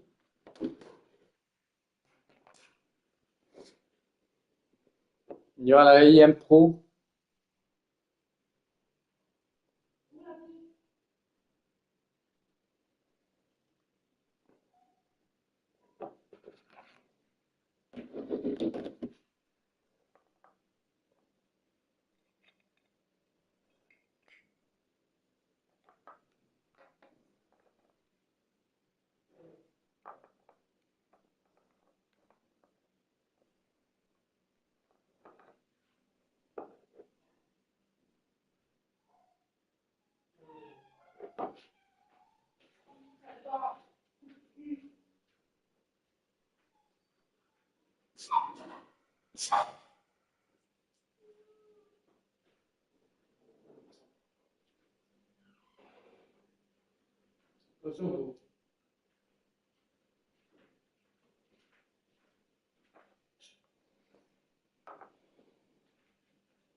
There's a note with a report that says, "I'm sorry I made you do this, Virginia." If it was on the autopsy report, then Virginia must be our coroner. Wait, the caller from earlier, when we had to call the takeout restaurant, wasn't her name Virginia? If only she had made it. Then we might have learned more about what's going on. It's okay. We did Elle donne tout. Elle donne tout aux autres. Non, c'est moi. Tape that introduces a new detail to the story. Post-mortem injury. Apparently, his arm got caught in a car door. A car door? Yeah, after he died. How do you suppose they can tell? How can they tell? Qui, bébé? I'm a radio producer, not a coroner. La fille de Dorothée? The written report I found doesn't mention any other. Tu sais qui l'a fait? La fille de Dorothée? Ah ouais. He got it when the police collected his body. I guess someone else must have moved him after he was dead to where he was eventually found. But the report, what is going on here? I found a police report. Mentions a friend from Italy, Sandra Sharp. The jazz runner? Madame qui donne tout. She found George's Ah, mais body. tu sais que tu l'as réclamé là. Sur les cartels, tu crois pas, toi? Yeah, what's strange Non, non, non, non. Elle se sert tout seule de tes cheveux. But there's no forest around here. Also, how did it wash De toute façon, out? tu payes plus rien. What do you mean? T'as plus rien dans ta gueule. On paye pas pour les autres. Non, mais tu le Les réclames. autres, ils ont leur mère. Ils demandent. Tu le réclames, non, mais ça va pas. Nous, on n'est pas la Banque de France. J'en avais qu'une de PS en plus. J'avais retrouvé ça quand j'ai fait mon meuble de la fois, tu te rappelles? What are you suggesting? Tu vois pas que c'est une débile. Elle donne tout. Ah, mais je lui réclamais, je m'en bats les couilles. That the sheriff tried to Vraiment de la gueule du monde, elle. accidentally. Non, bah, faut dire. Attends, je fais action. Well, Sheriff Matthews. Ils veulent quoi? Ils veulent pas notre porte-monnaie avec? Eviscerated, we could have asked On him. avait pas même pas les par gauche, là. Attends, je In another tape, the coroner comes to fais the mon ami, je same fais mon conclusion as Oh, I tu did. t'appelles mon ami pour la George was running from something. Maybe an animal? Maybe, but then there's this next bit where the coroner thinks he was moved post-death. So she agrees with us. At the end of the tape, someone burst in and demanded Virginia stop recording. I think it was Clive. Tout payer pour les autres. Je fais rien, moi, pour les autres.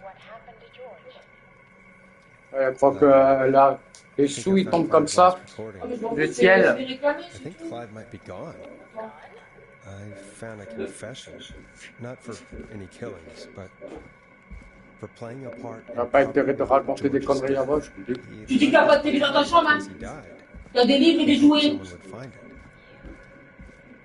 Bah, de toute façon, s'il raconte des conneries là-bas, de toute façon, il sera plus à la maison. We've had a lot of callers tonight. Les femmes, ils vont venir te prendre. Maybe not Ou pas. every victim made it to Tu the pars avec phone. eux, loin de la maison. We don't know how many there really are. Christ, Forrest, that's dark.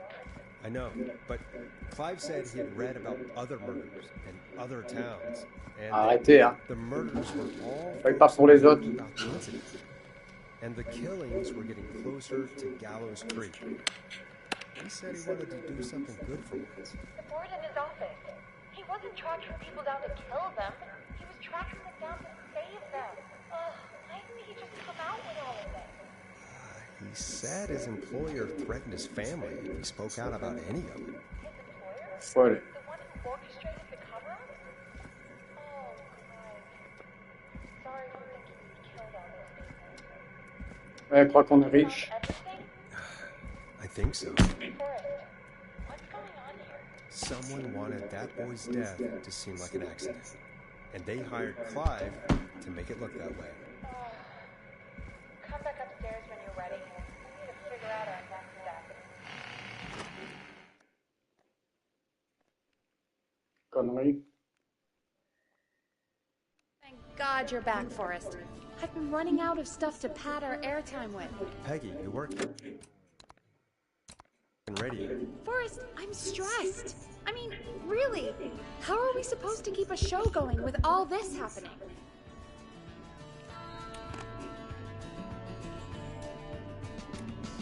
Beats me. But we gotta do it and we're going to. You're right. So, what's the plan now? If only Sandra had made it. We could have talked to her too. Eh, arrête. Arrête tes conneries. Merde. Ah, well, you know, we win some and we lose some, I guess. I guess. Looks like we've got a call coming in. Welcome to 189.16 The Scream, with me, your host, Forrest Nash. Hi, Forrest. I know this is really out of the blue with everything happening tonight. But I wondered if you could send this special birthday message to my uncle.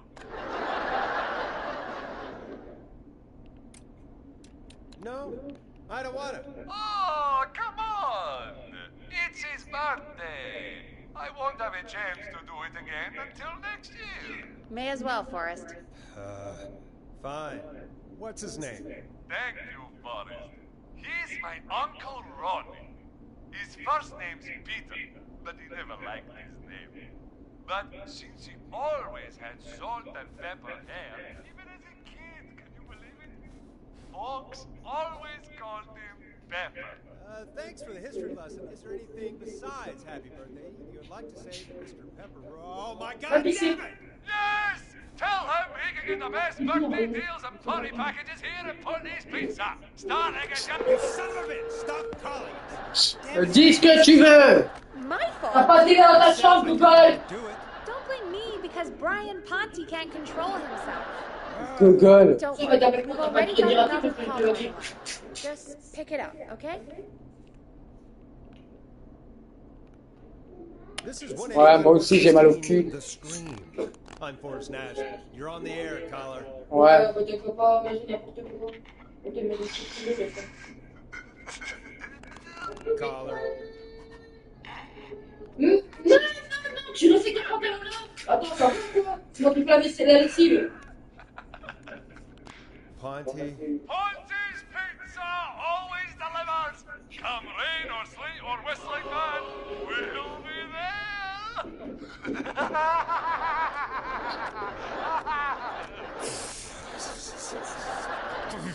Forrest? Forrest? Are you okay? Forrest? I hope the whistling man gets in with his own pizza slice. Jesus, Forrest? Sorry. That was too much. It's okay. It's been a high-stress night. Don't worry about him anymore, okay? Not for tonight, anyway. I think he's spent for now. We've got another call, whenever you're ready.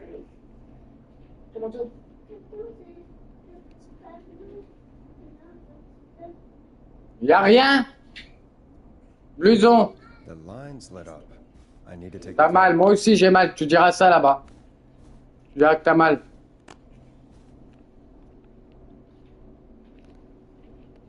Débile.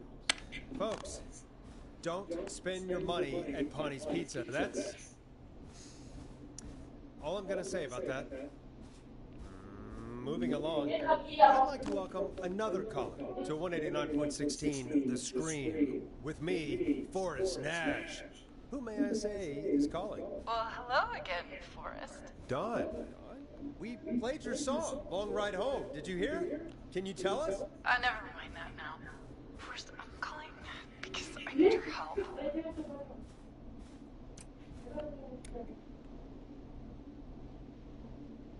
Don, we had a deal. Kept my end. Who is the next target? Oh, it's too late for that now. I'll be the judge of that. Oh, fine.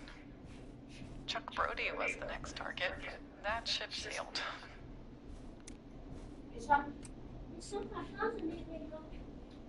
We saved him, but only just. You should have told us. I'm sorry, I probably should have. I'm sorry. You said you needed help? I sure do. Do you mean...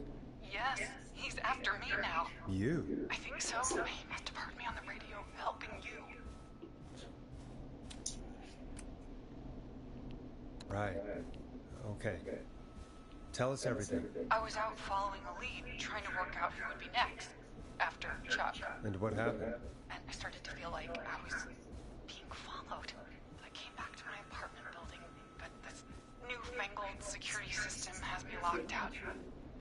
I need you to help me get inside.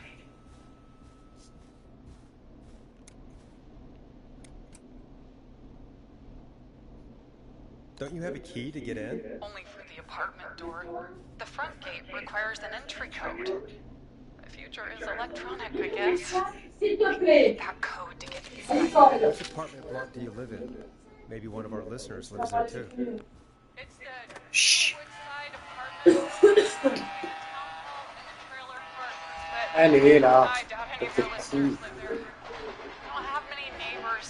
Sounds like a prime piece of real estate. Woodside Apartments. Coming soon, No pets. Not open until... What? The sound really carries at night. Shit.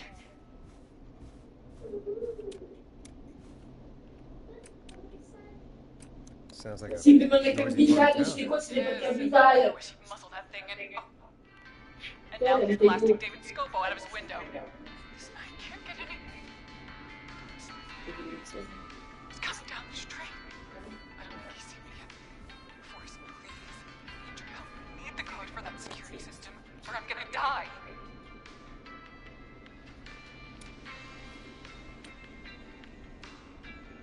What's the name of the security system? There's a sticker on the box. It says Starlink Security 4000. There's a keypad. Je peux appeler ma voiture de It looks like it démarrage. wants a 6-digit number.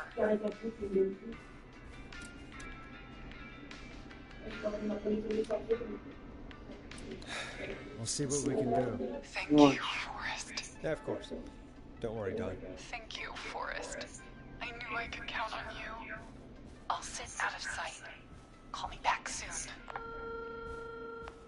All right, folks. Here's a little tune for you all to enjoy while I try to break Dawn into her apartment. You were pretty quiet there, Peggy.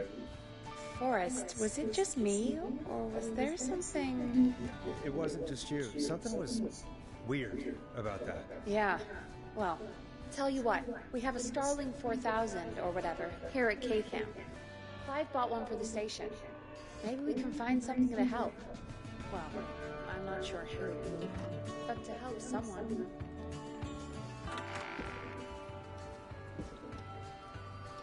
Okay, so she's locked out of the Woodside Apartments, and somewhere, Clive probably has the papers for the Starlink 4000.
Starling 4000.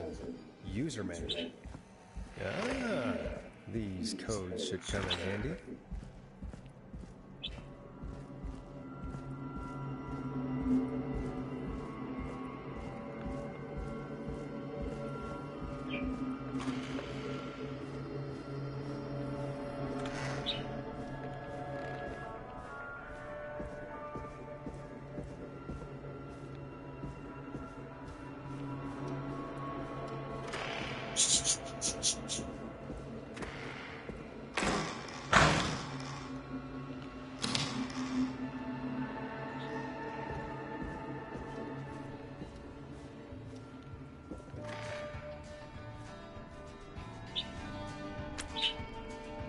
Welcome back, Forrest.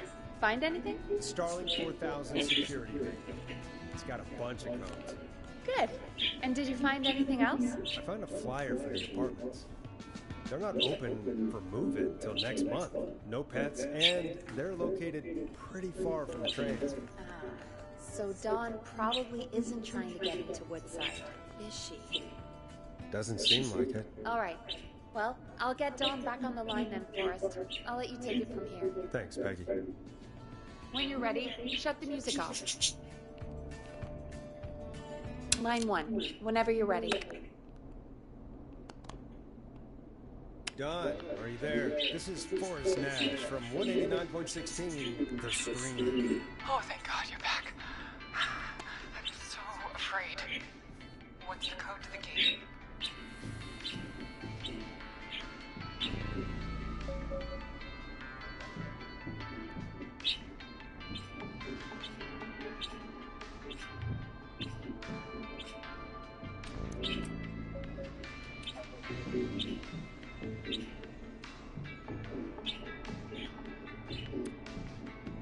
The code is 811220. Thank you, Forrest. Alarm has already deactivated. The alarm deactivation. I think you gave me the wrong number on purpose. Well, I'll just do this the hard way. Forrest, what did we do?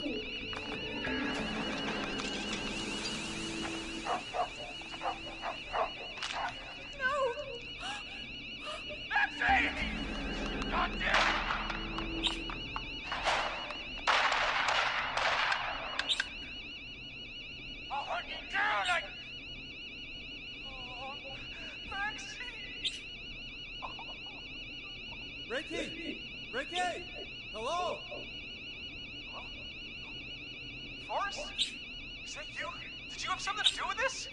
Ricky, whoever that was, she was trying to get into the building. I tried to help, but... She? Forrest, man, you got no idea. That was him! That was the whistling man!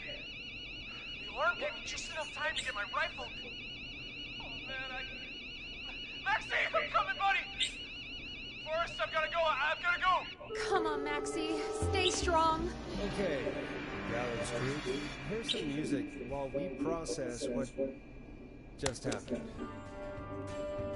So, the whistling man is a woman?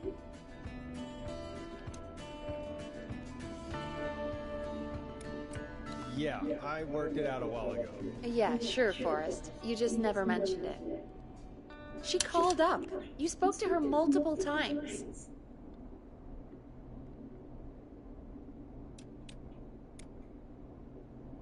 I knew she wasn't right. Is that right, Sherlock? Why do you think she requested that song?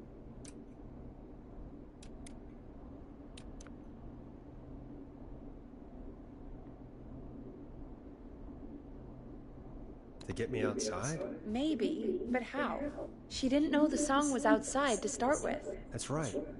She never actually attacked me out there. So? What now? I guess I should make an announcement. We do have new info. Okay, you're live in 3, 2... Hey folks, this is Forrest Nash here. I hope you're all safely locked inside. For those of you listening to that last call, you might be wondering what to make of it all. Here's our tape. We now believe the killer is actually a woman, one who might manipulate you into letting her in before she attacks you.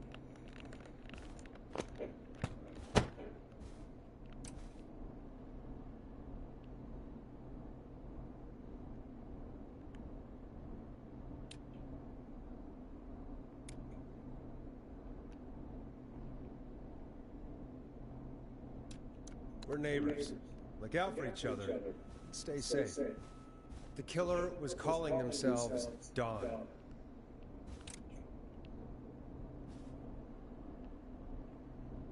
Do not trust anyone called Dawn. If anyone needs help or you have info on the killer, please call in. You folks have my new number, right? It's 911. Hopefully, our next caller can help shed some light on our killer. Hey, we had a call come in. Okay, folks, time to take a call. This is Forrest Nash, and you're listening. Please help me. My name is Casey Moore. I'm at 25 Nancy Drive. My best friend's been stabbed. He's bleeding everywhere. I don't know what to do. Please help me. Is he still breathing? Yeah, but he's bleeding out fast. I really need help, please. Take a breath. We'd been out at the reservoir. We were heading back to his place when we heard this whistling all of a sudden. He just started freaking out. He screamed at me, told me to hide. I'd never seen him like that, and I just panicked and ran and hid in the bush. Oh no. Forrest. Then what happened? I went up the road and talked to someone. I couldn't really hear or see anything. It sounded like he might have known the person, and they just stabbed him. Casey, was he talking to a woman? I don't know. They had a mask and wore all black. That's all I know. Please, we need help here. I'll get you help, but I need to know. Where did the masked person go? They left. They left him to bleed out. I waited until they were gone, then dragged him into the garage and called 911. Wait, why didn't you make sure he was dead? I don't know. I think I heard them say something like, "It's not so funny now, is it?" before they left, but please, he needs to get to the hospital. I can't drive, so we need an ambulance. Forrest, the ambulance was destroyed in the explosion at the gas station. You should get all the info you can. What's your friend's name, Casey? Jason Parker. Can you tell us where Jason was stabbed? They stabbed him in the stomach, and then stabbed him again in his leg when he was on the ground, and the knife is still there in his leg. We'll be right back. Peggy, patch us through to the hospital. On it. Phoning St. Gabriel's now. Switch to line 2.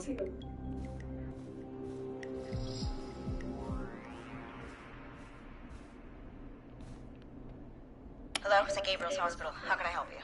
Hi, this is Forrest Nash from 189.16.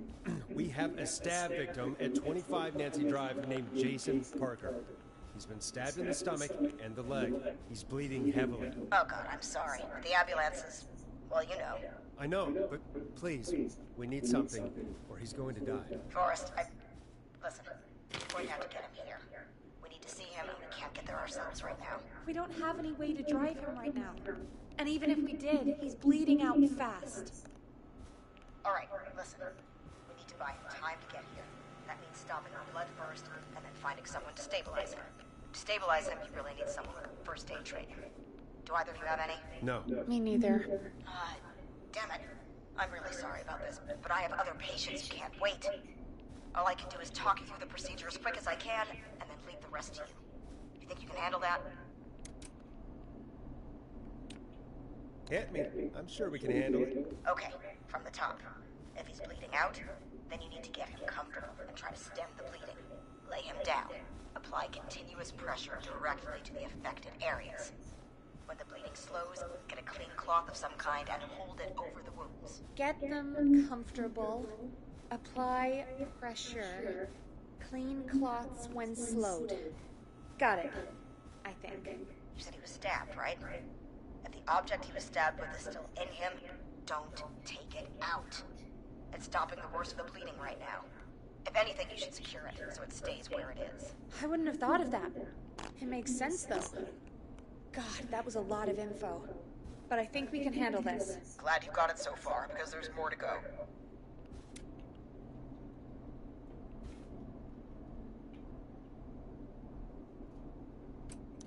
I'm still with you, Doc. What else do we need to know? If he's lost a lot of blood, he may enter shock. If he does, act fast. If you apply a cloth and it's bleeding through, don't remove it. Just apply another on top of it. If it's safe, elevate his legs to get blood circulating to his vital organs. Try to keep him warm. Get him to rest and reassure him. We need the patient to stay calm. All right, don't replace bandages, elevate his legs, keep him warm and calm. This is a lot. I'm really sorry. That's as much as I can give you right now. Try to stop the bleeding, find someone to get him stabilized, and get him here as quick as you can. Good luck. All right, Forrest. Casey's still on line 1. Hello? Hello? Forrest, are you there?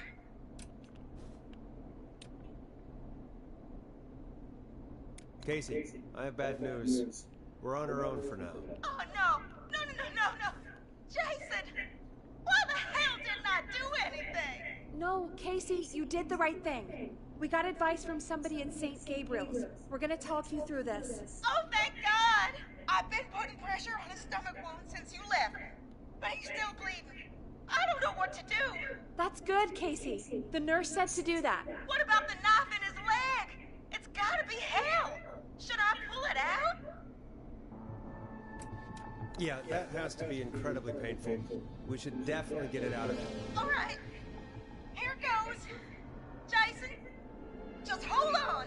Wait, I was reading my notes. Did you say pull the knife out? Oh, God, help! I pulled the knife out and the bleeding, it's getting worse. It's... Quick, Casey, we need pressure on the wound. Do you have any sort of cloths nearby you could use? Yeah. There's some laundry piled up on top of the dryer, some cloths on the hood of the car, and what else? I guess I've got my jacket. Sorry about this, Casey. I think it's best we use your jacket. It's probably less likely to bleed through. It's just a jacket. Give me a second. Here we go. I'm sorry, Jason. It's secure. I'm putting pressure on his stomach again. We shouldn't have pulled the knife out. Forrest, can I have a word?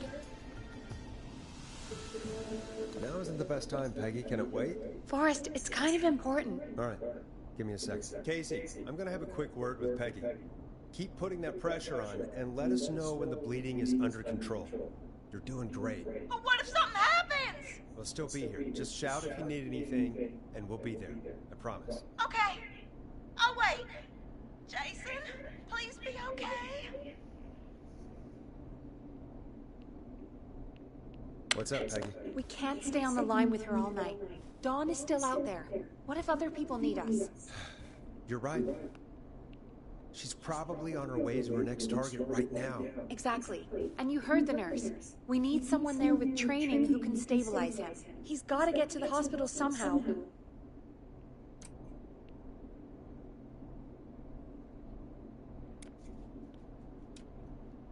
She said there was a car there. I know she doesn't know how to drive, but we may not have a choice. Forrest, that's a terrible idea. Never mind hurting Jason. She might get herself or someone else killed. Don't suppose you have any ideas then? I might. A little before you started working here, KFAM did a mandatory first aid training course. Me and Karen missed it because we were away on a producer getaway. You skipped it, didn't you? Never mind. So, how does KFAM's first aid course help us? Casey said they're at 25 Nancy Drive, right? Yeah? Why? They put up a bunch of cheap houses around there about 10 years ago. So a bunch of people here at the station live around there. Do you think any of them could help Casey and Jason? Probably, but I don't know who lives there. And since I missed the training day, I don't know who knows first aid. Could you call them and ask? I don't know everybody's numbers. I've only ever called Karen. Everybody's personnel info is probably in Reggie's office. Got it. I'll look through their files in Reggie's office. It's a life or death situation. I'm sure they won't mind. Right. But there are a couple of problems with that. Go on. It's sensitive information, so Reggie probably locked it in his safe. Great. Great. Do you have any idea what the combo for the safe could be? Not a clue. Reggie's a serial note-taker, though. Maybe something in his office will give it away. Right. There is something else. I'm not gonna like this, am I? Have you ever heard, the future is floppy? Peggy, what the hell are you talking about? I'm talking about floppy disks. Floppy disks are like these futuristic things that have information on them. You put them in a computer and they do something. Peggy, I know what a floppy disk is. Anyway, Reggie decided that the future is floppy and started phasing out our physical records and replacing them with these floppy disks. I imagine it's the same for our personnel files. That's good to know. Since we haven't heard anything from Casey, I'm guessing Jason's okay for now. I'll check out Reggie's office and see what I can find. You'll need a key for that. I'll just slide it under my door now. Thanks, Peggy. I just have to look around.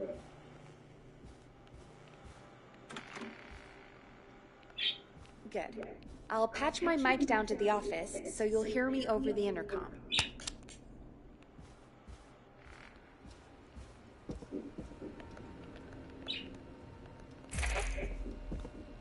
Locked tight.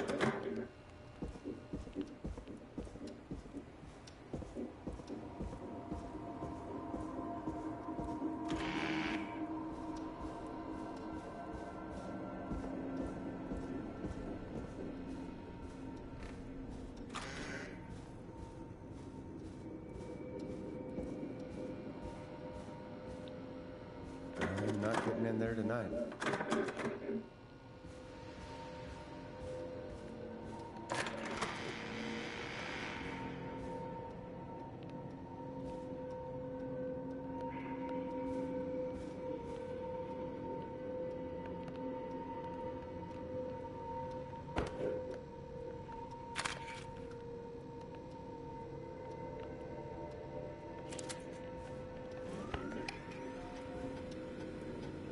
Could this be it?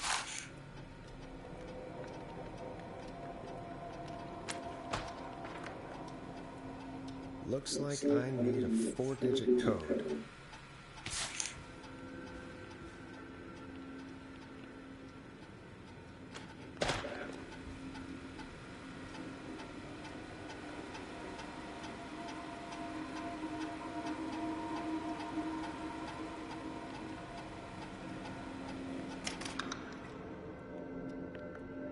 Hey, Peggy, you there? Yeah, I'm here. Did you find what we need? I can't figure out how to get into this stupid safe. No worries. We still have a little time. Reggie writes almost everything down somewhere.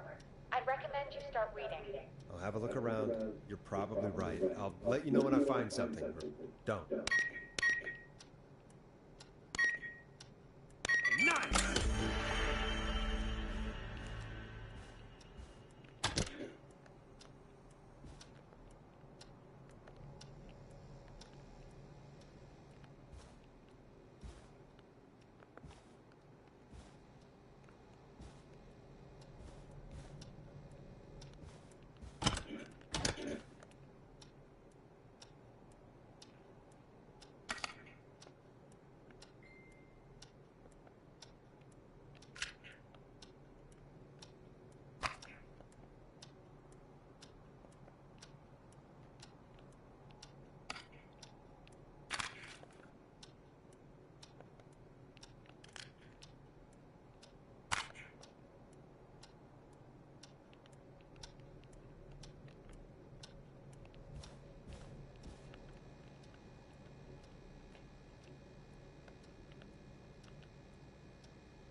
Hey, Peggy, you there? Yeah, I'm here.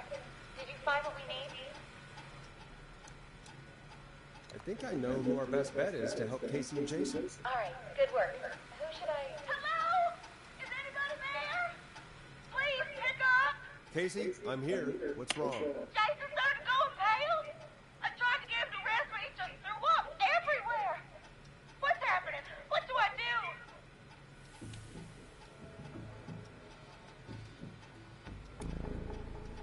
God, it sounds like he's going into shock. Casey, just stay calm. It's going to be okay.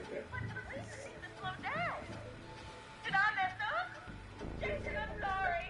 Casey, calm down. You've done everything right. I need you to listen to me, okay? For Jason. What did the nurse say to do about shock? Casey, I need you to prop Jason up. We need to raise his wounds. Both of his wounds? You want me to fold him up like an accordion? Did the nurse really tell you that? That doesn't sound right. Forrest, we really need to be careful. If we get anything wrong now, then I'm looking at my notes. We need to get Jason as warm and comfortable as possible. Do you have anything you could use nearby, Casey? Yeah. I still have some laundry next to me. I'll wrap him in some blankets. Just give me a second. Sorry. Jason's bleeding through his bandages. Should I get him new ones? Or... Oh, God. That's right. We need to carefully remove the bandage and quickly replace it with a fresh one. What do you have nearby? I'm using the laundry to keep him warm, so I'll use the cleaning rags on the car. They don't look dirty. I'll fix his bandage and get him warm. Hold on, please.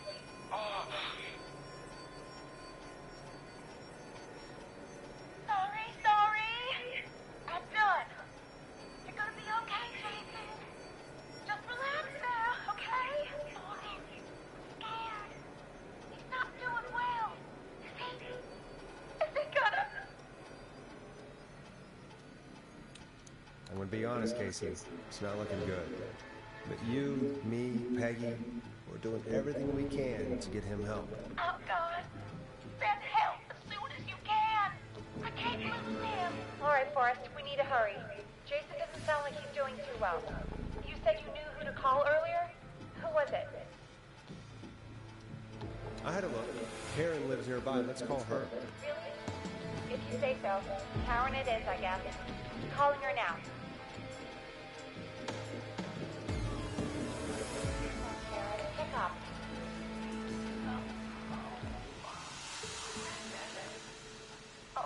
What time is it? Karen, it's Peggy. Something terrible has happened, and I need your help. Did Reggie find out about our drinking sessions? What? No. Somebody's been stabbed. He's at 25 Nancy Drive. There's no ambulances, and... Whoa, Peggy. You know I missed first aid training. I have no idea what to do. Please, Karen, you always know what to do. This is the best we were able to come up with. I really don't know about this. Karen... Okay, I'll do what I can. 25 Nancy Drive, right? Yes. Thank you, Karen. I really owe you one. You're looking for Jason and Casey. Thanks. I'll head over there now. We'll talk soon, okay? Good luck. Hello, Casey. Are you there? How are we doing? Bad. Jason seemed really weak, and then just started crashing. When he was thrashing around, did it hurt you in any way? Are you okay? I'm fine, but Jason passed out. Please tell me you found someone to help. Casey, help is on the way. My colleague will be there soon. You hear that, Jason? Someone is coming. Just hold on for me, okay? Just hold on. Come on. Oh.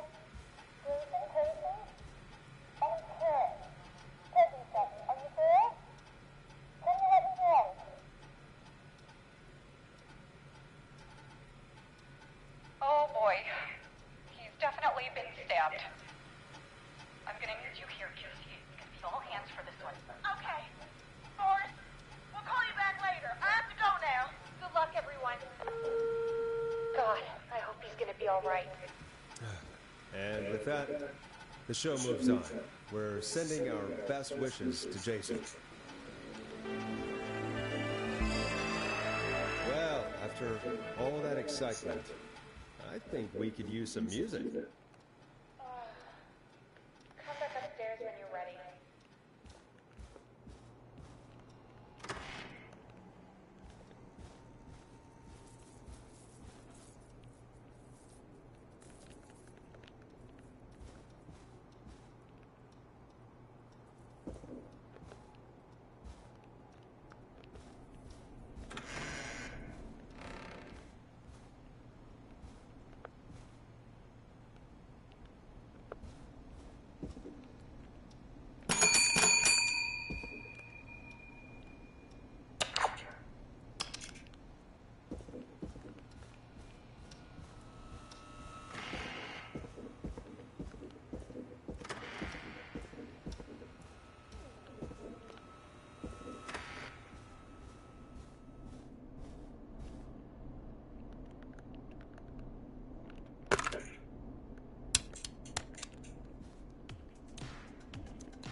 It's getting pretty late. This might be your last break for the night, so try to enjoy it. Give me a buzz when you want to go back on air. Let's roll. You got it. We've got another call coming through, too. Welcome back to 189.16, The Scream. I believe we have another caller on the line. How are you tonight, caller? Forrest, man. Hey, it's Roller Ricky. Good to hear from you again. How you holding up after everything? Is Maxie okay? Maxie is a little fighter, man. I just know he's gonna pull through. I think our roller show might be canceled tomorrow, though. I'm sorry again about how that went. Is there anything else we can help you with, Ricky? Actually, I think I have some info that might help you. Did you see or hear anything during the attack earlier? Not exactly. You see, man, me and Jason know each other. You know each other? Yeah, we went to Gallows High and played on the football team together. He was a gnarly offensive linesman, and I was our star wide receiver. Runner Ricky, they call me. All right, and what does that have to do with tonight? Well, because George, the guy who drowned, he was on our team too. Keep talking. What happened? We had our first team party on the night he drowned. He seemed like such a good dude. Ricky, were you there when George drowned? No, man. Once the party turned, I beat feet out of there. Man, I remember George and his girl there.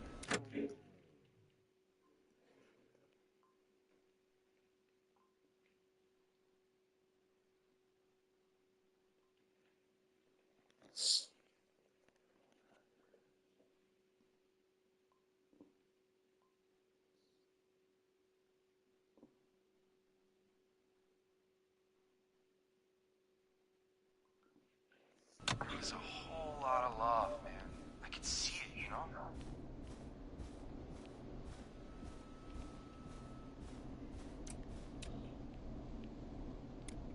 George's girl? Ricky, who was the girl?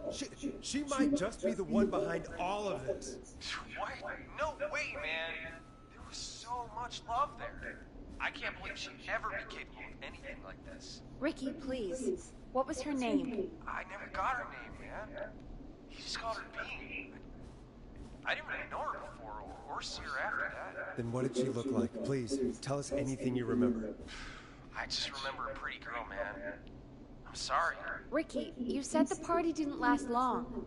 What happened? We were just having a good time, and then the next thing I knew, everyone was running for their life.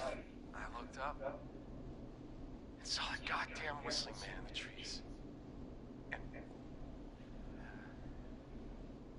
And I never ran so fast in my life. I ran straight home. Didn't know about George until next morning in school.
Last week.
Ça c'est bon, pour aller comme ça, c'est pas faire rien.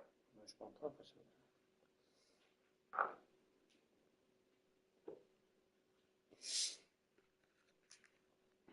I'm guessing it was Whistling Night, wasn't it? That the Whistling Man was just another kid. Yeah. I don't know how George died, but I always felt like if anyone deserved to die that night, it should have been me. And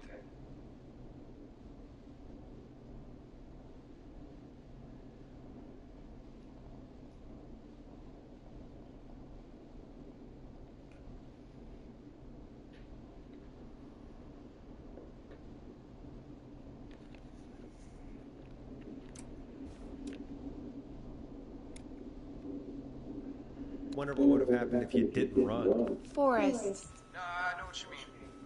I wondered that for a long time. But yeah.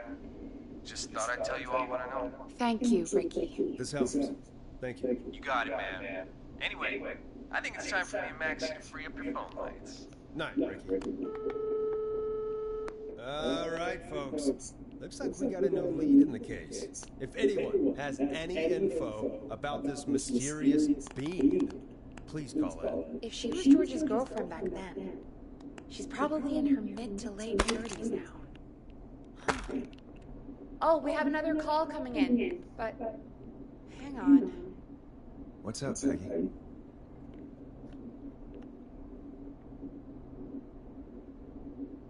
Peggy? You're gonna want to take this call off the air. Who is it? Just do it. All right, folks, it's time for another track. Here's one to help you sit back and relax. We'll be right back after this. I hope this is good news, Peggy. Who have we got? Find out for yourself on line 1. Hello? Forrest! I'm glad I got back through to you. Sounds like it's been a busy night, huh? Surprise! It's Leslie, our 911 operator, leading the charge from Henderson to come save us. It's so good to hear from you. Are you okay? I am. I'm driving back with an officer from Henderson now. We got back into radio range a little while ago. We've been listening in, but haven't been able to get through until now. Ever since you found Sheriff Matthews, it's only gotten worse. It's been a long night. Well, it shouldn't be too much longer now. I'm glad I got through to you. I wanted to let you all know what's going on. I made it to Henderson. Turns out somebody had cut the phone lines, and they had no idea what was happening. After I told them, well, their sheriff sent a goddamn squad back with me to stop this. That's great news. That's crazy about the phone lines, though.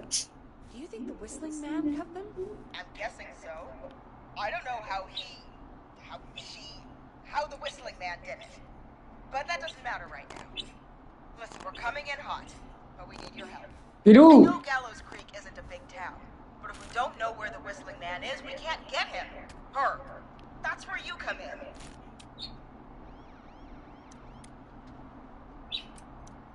Haven't we helped enough? I mean, now that you're back, can't you just... Forrest? Ignore him, Leslie. We'll do whatever it is you need us to do. Right, Forrest? Thanks, Peggy. It might be a long shot, but here goes. The Whistling Man already called up a few times. I bet she calls again. We're still a little ways out of town, so if she calls, stall her.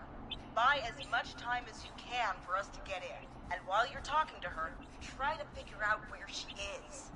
We'll be listening in, so once her location is known, we'll head straight there and end this nightmare. I'll do my best. I know you will.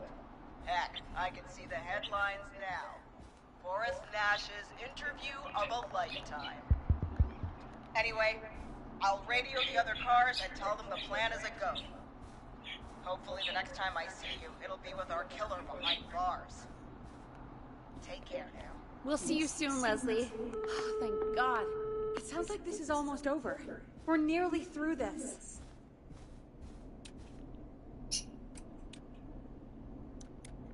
Best we don't waste any time then. let's get back on air. You got it. Bringing you back live now. Welcome back to The Scream with me, Forrest Nash. The line is lit up, but before I get to our next caller, I just want to say, things are looking up. It's almost over, but for now, let's bring in our next caller. Evening, caller. This is Forrest Nash.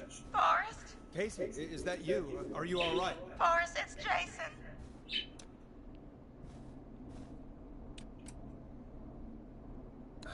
Don't tell me. Is he...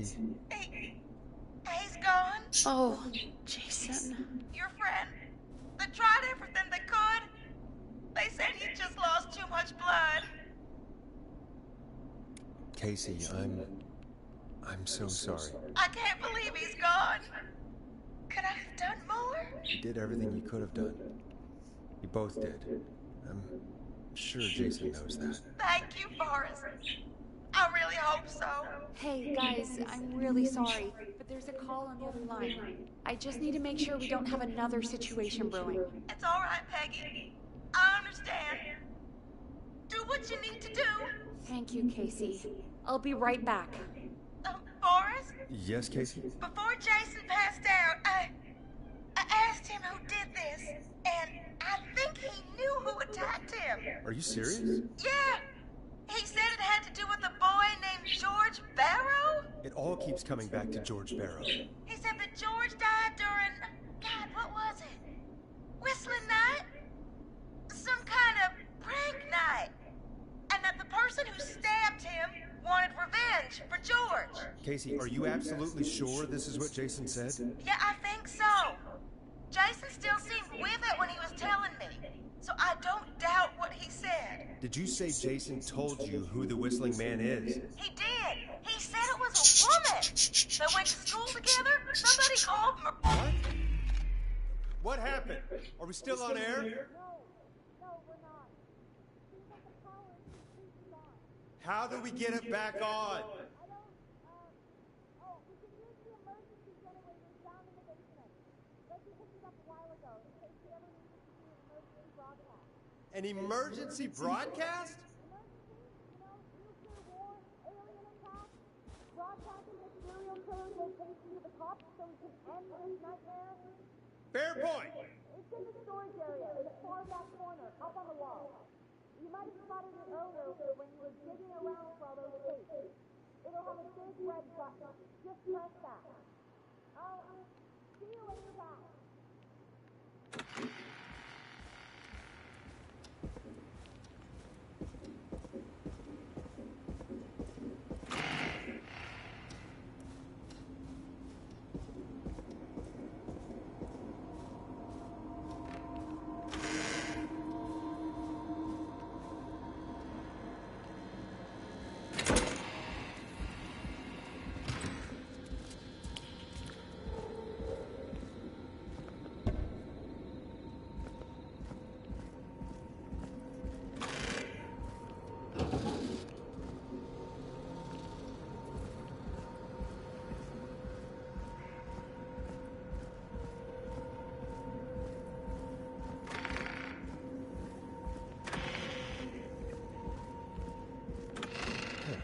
Far back corner.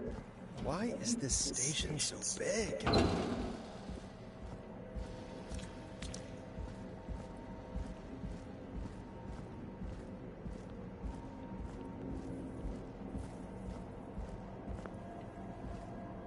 That must be it. Oh, we got power.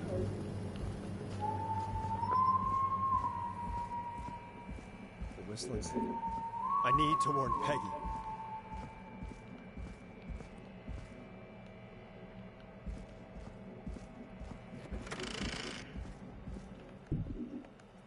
Peggy, are you there?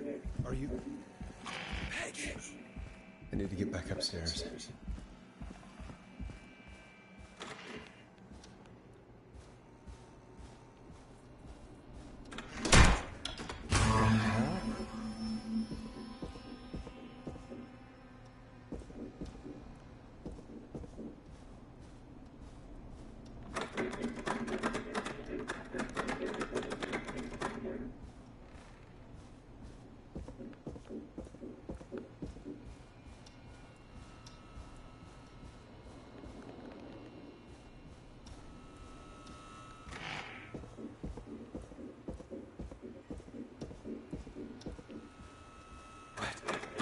is it locked? What? Why is it locked? Oh no. Peggy! Where'd you go?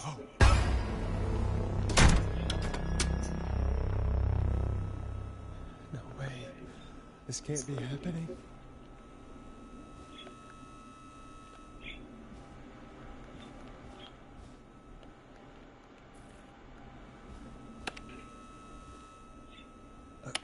A call?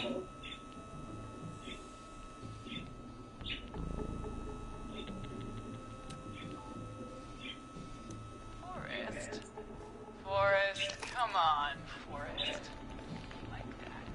You're a talk show host. Talk to me. Where's Peggy? Have some patience, Forrest. It's almost the end of the night. Almost the end of the show. But it's not over just yet. Got a little time still. So let's make the most of it. Alright, let's. I'm happy to hear that. I thought we'd end tonight's Whistling Man special with a special guest.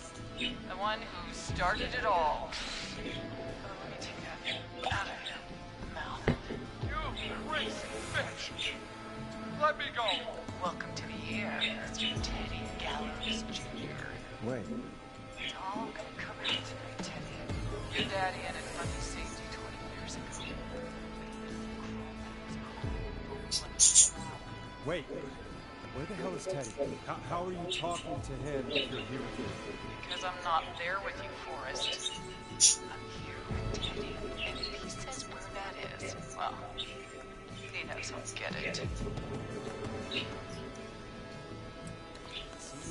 You're standing right in front of me. Oh, I get it.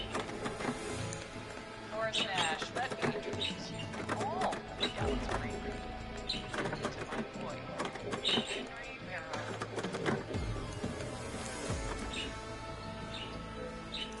Hi, Henry.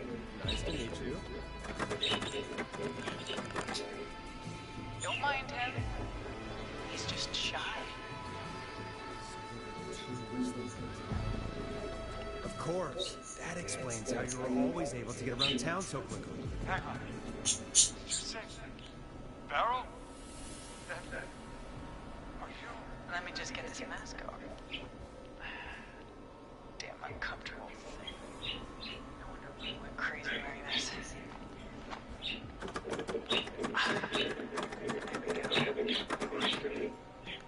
Marie Campbell? George's old girl. Oh. Well, it sure has been years since I last saw her. Oh, God damn it.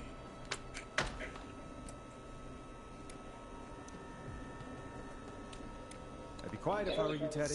But I... Everyone's gonna know now what Teddy did. Killed George that night. This night. 20 years ago. Listen to me. You... You're gonna talk when I talk to you. And not a moment before. Allez. And you're never gonna talk again, Forrest. I consider having you help me blow this whole thing right out, but you didn't really sell yourself too well tonight.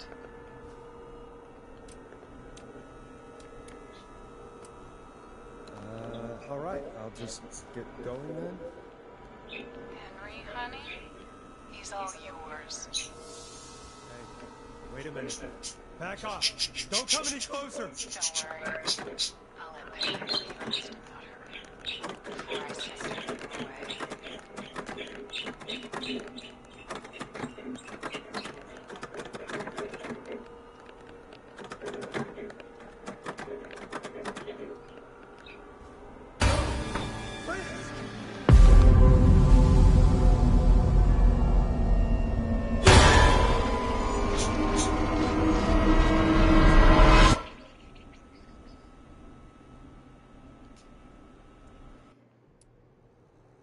Ah.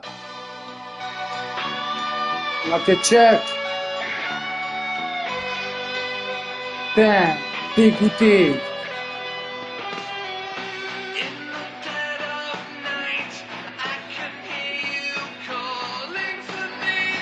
Shit.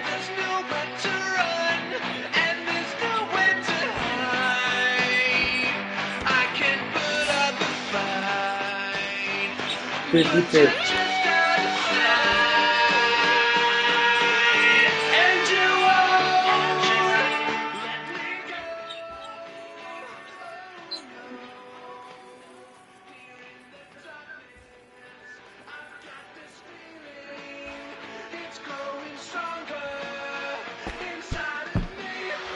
It's a killer frequency.